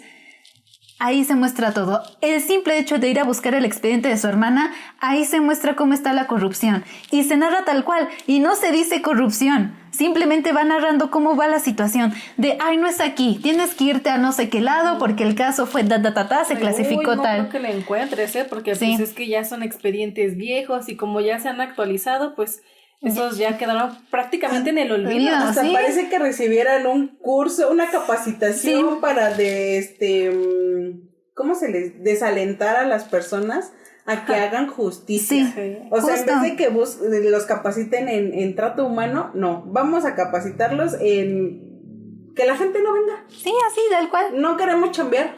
Literalmente no sabemos la de no chambear. Sí, así, tal cual. Entonces sí es un acto político de muchas maneras. Y también el que se haya esperado tantos años y todo esto, los años no tienen nada que ver. No importa si fue hace 30, 40, 50 años, ayer, antier, no importa el tiempo.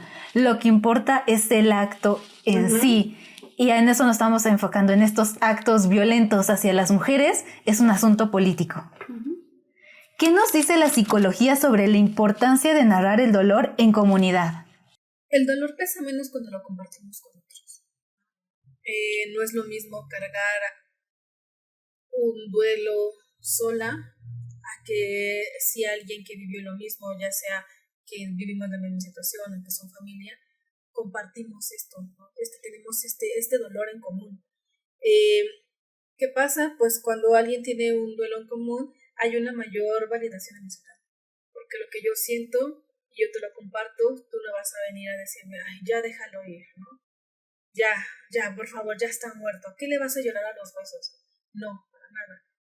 Es decir, ok, yo te entiendo, yo también, y yo me siento así. Entonces eso justamente hace que las personas en comunidad se sientan validadas emocionalmente y hasta sirvan de soporte. Sí. Entonces, ¿por qué? Porque tejen redes. Y aquí se ve mucho la importancia de tejer redes de apoyo, no solamente en las cuestiones de duelo, sino de manera general, lo que mencionabas hace rato, ¿no? En mi círculo yo puedo hablar de sexo, yo puedo hablar de, pues sí, depende, pero también de cosas serias. Sí. Y la importancia de las redes de apoyo seguras, porque no es lo mismo tener una red de apoyo y una red de apoyo segura, ¿no? Es que yo sé que yo puedo decir una pendeja y no me voy a sentir juzgada, me voy a sentir acompañada. Por muy que sea mi pregunta, no me voy a sentir juzgada, al contrario, me van a sumar y me van a sostener. Tengo puedo tener esta seguridad de que si yo me vulnero y yo me dejo caer, hay unas manos que me sostienen ahí. Entonces, pues, justamente esto es como la importancia de llevar a cabo este dolor, de compartir esto, de no llevarlo yo sola, de no llevarlo solamente la mamá o de llevarlo Cristina, sino que ellos, incluso con los amigos, porque los testimonios de los amigos vienen mucho después, porque por eso contrató a esta persona y aún así podían compartir estas dolencias, aunque ya hubieran pasado 30 años. Sí, tenían estas pequeñas memorias de ella. Ajá. Y podían encontrar consuelo entre ellos para honrarla. Justo en la parte del funeral en la que todos se sostienen de las manos y están todos juntos, es esto, no estoy solo en este dolor, no estás sola en este dolor, porque tal vez aunque yo no entienda cómo te estás sintiendo en este momento, es importante que entiendas que no estás sola, que no estás solo. Y ese simple acto de agarrarle la mano a alguien, de acompañar a alguien, de escucharlo, cambia muchísimo y ayuda muchísimo a la persona. ¿Cómo podemos transformar la memoria en acción para prevenir nuevas violencias? La primera manera de generar esta acción para prevenirlas es creer. Cuando una persona llegue y te diga, ¿sabes qué?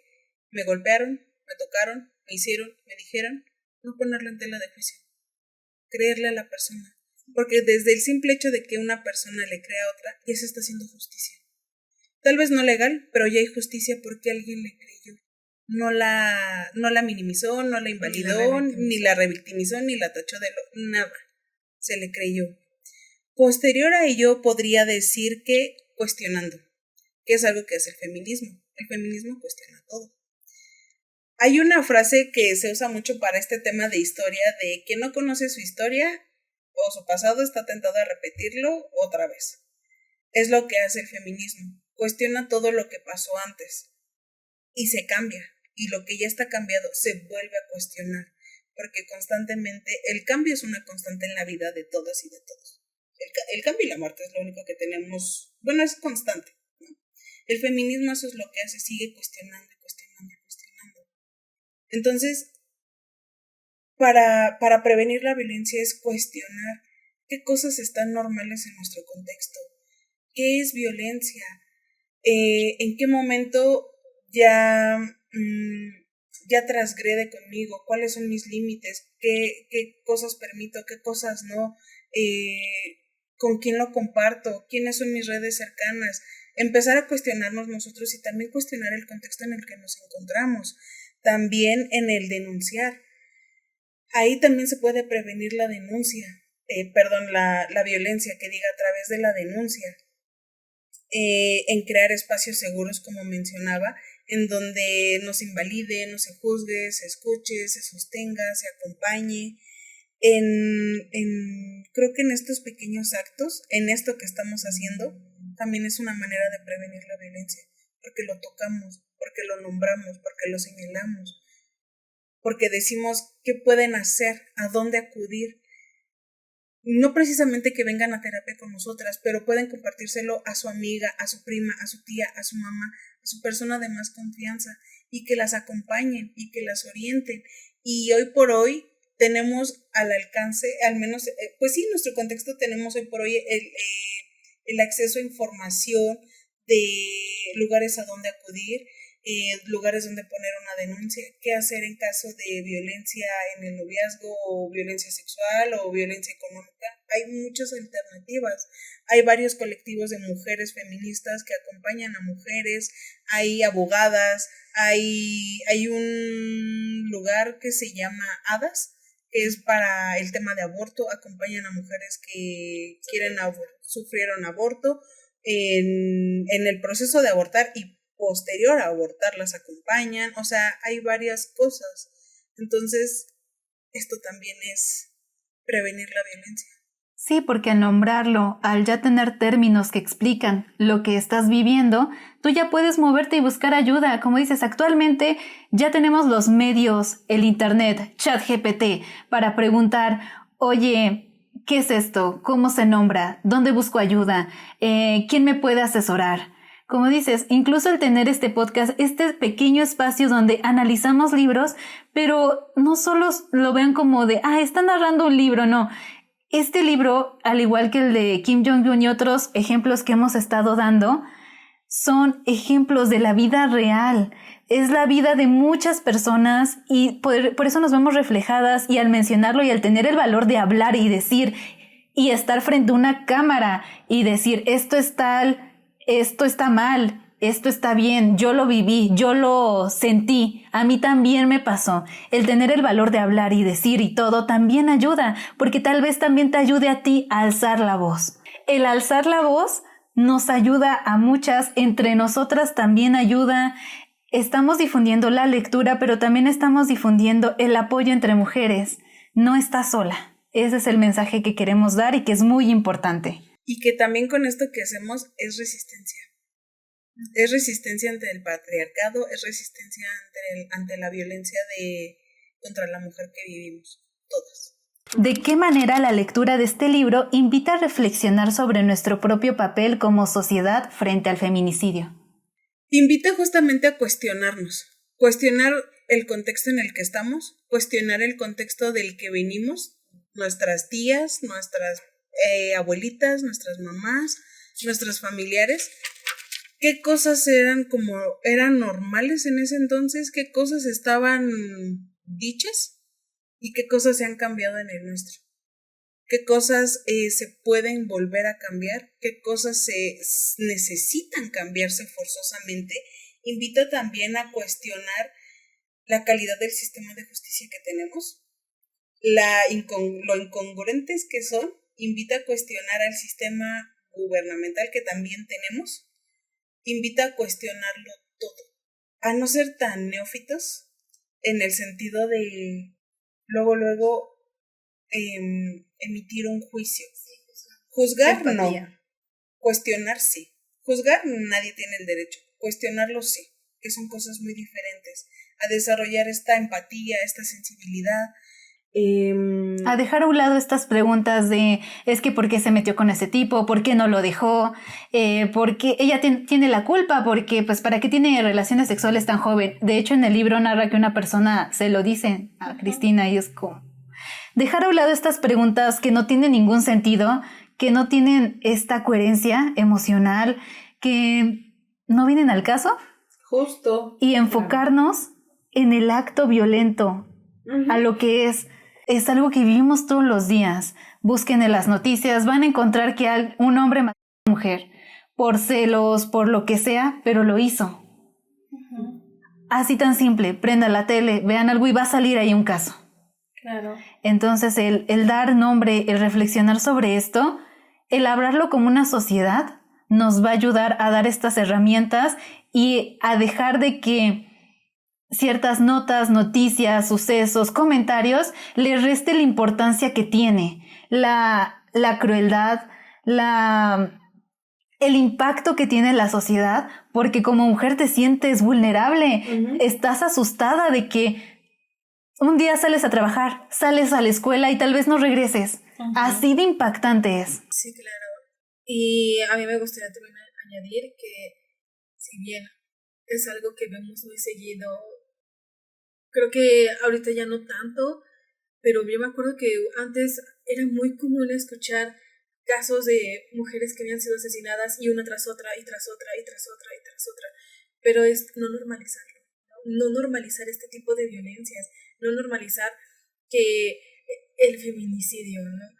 Y tampoco no normalizar la culpa hacia uno mismo, de que la culpa no es tuya como mamá, como papá, por no haberte dado cuenta de qué tipo de persona estaba saliendo tu hija.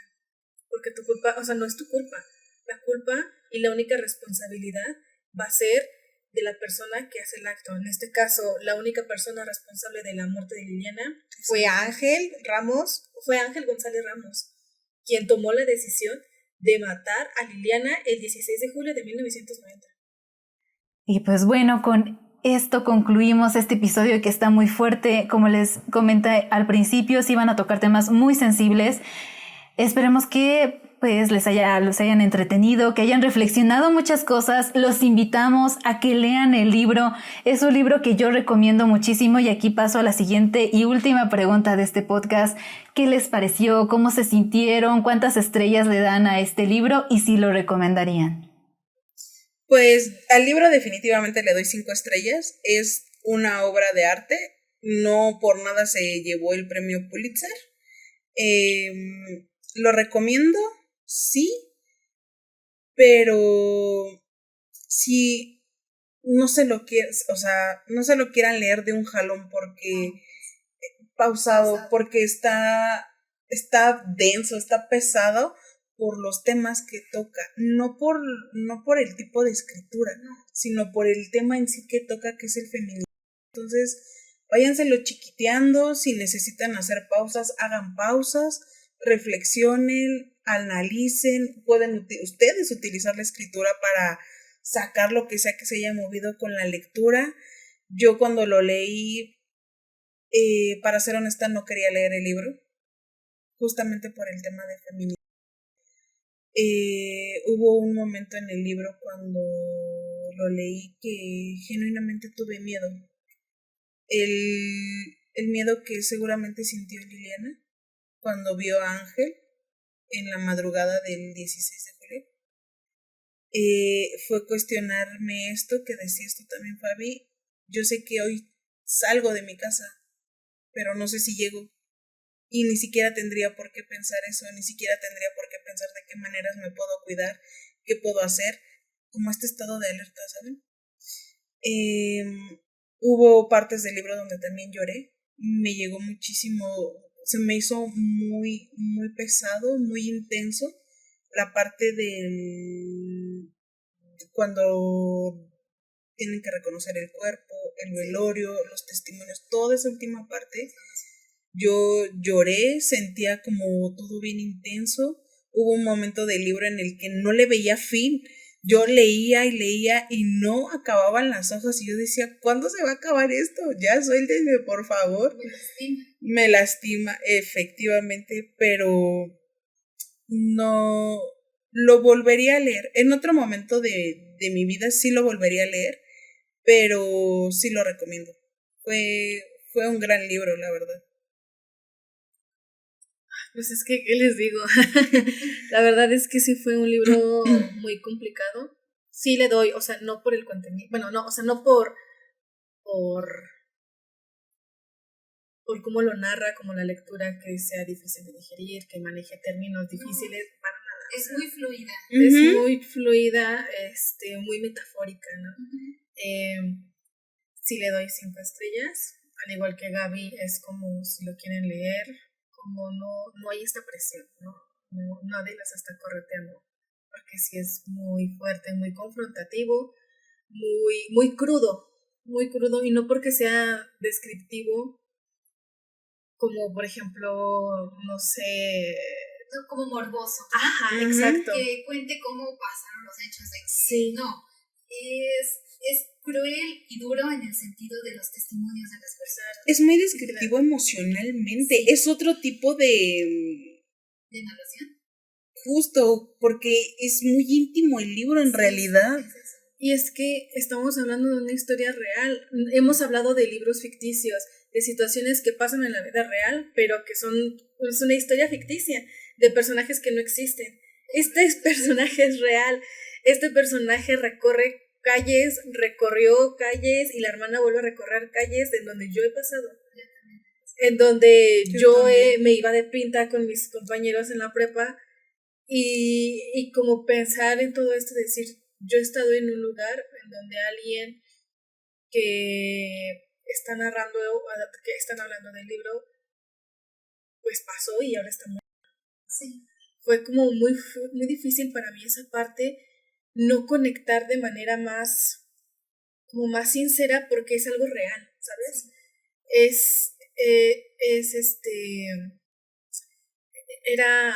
Yo conecté de ella con esta parte de la muerte. Para mí era algo no inevitable de pensar constantemente en la muerte, ¿sabes? En mi propia muerte y decir, ¿cómo la gente se va a exorcizar de mí cuando yo me muera? ¿Qué va a decir la gente de mí? ¿Tienen para empezar una historia que contar de mí? O sea, hasta soñaba feo, o sea, literal soñaba con muerte, porque era algo inevitable, fue difícil, fue muy complicado, como dice Gaby, decir, como siempre tener un plan de supervivencia cuando vas a salir. Es decir, que estos son mis panoramas y llevar tu gas pimienta en la mano por si acaso, pero también si no funciona este plan, ¿qué otra cosa puedo hacer en ese momento? Sí, está feo, es verme a mí, es ver a mi madre decir que este lunes no regresa. Sí, es una realidad que vivimos todas y es muy triste. Si piensan que como mujeres ese miedo se va, no, es algo con lo que aprendes a vivir. Es triste, pero es cierto. Es un miedo que aprendes a controlar en ciertos aspectos, pero cuando tienes una situación complicada en la que sientes que estás en peligro, no saben lo horrible que se siente, o si lo saben, pues neta lo lamento mucho. Quisiera que todo esto fuera diferente, pero no es así. Y justo por eso este libro es muy difícil de leer. Volvemos a lo mismo y como lo han dicho, no porque sea una lectura complicada con muchos tecnicismos, no. Es complicado de leer porque nosotras somos de México, vivimos aquí, vivimos cerca tal vez del caso de Cristina, del caso de Liliana, de el estar aquí en esta ciudad y saber por dónde pasó ella y que una pasó. Tan solo yo en el hecho de que yo estudié en la UAM Azcapotzalco y cuando describía la universidad y los pasillos y todo, empecé a temblar porque yo también pasé por ahí. Y el hecho de pensar que nosotras pasamos por ahí, pasamos al hecho de que pudimos haber sido nosotras, pudo haber sido una amiga, una vecina, una hermana, una prima, una tía, porque es algo que sí, es algo que amigas nos han contado de, oye, ¿sabes que este tipo hijo de la chingada tal vez incluso la llegó a jalar y todo? El simple hecho de jalar, ya ahí se empieza a ver toda esta violencia, ¿no? Y creo que es importante, y esto también quiero recalcarlo antes de finalizar este video, es que hay que aplaudirnos el valor que tuvimos de leer el libro, terminarlo y estar aquí frente a la cámara y contar cómo nos sentimos, el decir estos actos atroces ante muchas personas que tal vez ayudemos, tal vez no. Tal vez llegue a una persona que sí, tal vez que no sabemos, pero lo importante es hablarlo, es expresar esto que sentimos, incluso creo que hasta es terapéutico en cierto sentido, y les aplaudo muchísimo el valor que tuvieron para leer este libro, se los aplaudo porque pues yo hice la recomendación, así que yo tengo la culpa de todo, pero justo por eso se los aplaudo, hay que aplaudirnos, un gran aplauso a nosotras por terminar este libro, por sacar todo esto que sentimos, y definitivamente la calificación final es 5 estrellas de este libro. Se los recomendamos con mucho cuidado, con mucha sensibilidad, y que entiendan que es algo real, es algo que se vive todos los días y que esperemos que algún día pare o por lo menos disminuya. Pues bueno, eso sería todo por este episodio. Espero que se hayan entretenido, que hayan reflexionado muchas cosas como nosotras lo hicimos. Por favor, cuéntenos sobre sus redes sociales para buscarlas, si es que necesitan algún asesoramiento o se animan con ellas para alguna terapia. Por favor, díganos cómo las encontramos en sus redes sociales. Anímense. Bueno, en Instagram nos encuentran como @sic.mutatis_mutandi. Y nuestro correo electrónico es Es sic igual .mutatismutandi@gmail.com. Igual aquí les vamos a dejar los números para que puedan contactarlas y más adelante se vienen más cosas, más redes para que puedan contactarse con Sam y Gaby. Otra vez, muchas gracias por estar aquí. Gracias por la invitación, Muchas Fabi. gracias por sus comentarios, por todas sus reflexiones. Las quiero mucho. Muchas gracias por participar y apoyar este proyecto. Gracias. Es un honor, Fabi. Muchas gracias. Y bueno, nos despedimos hasta el próximo episodio. Adiós.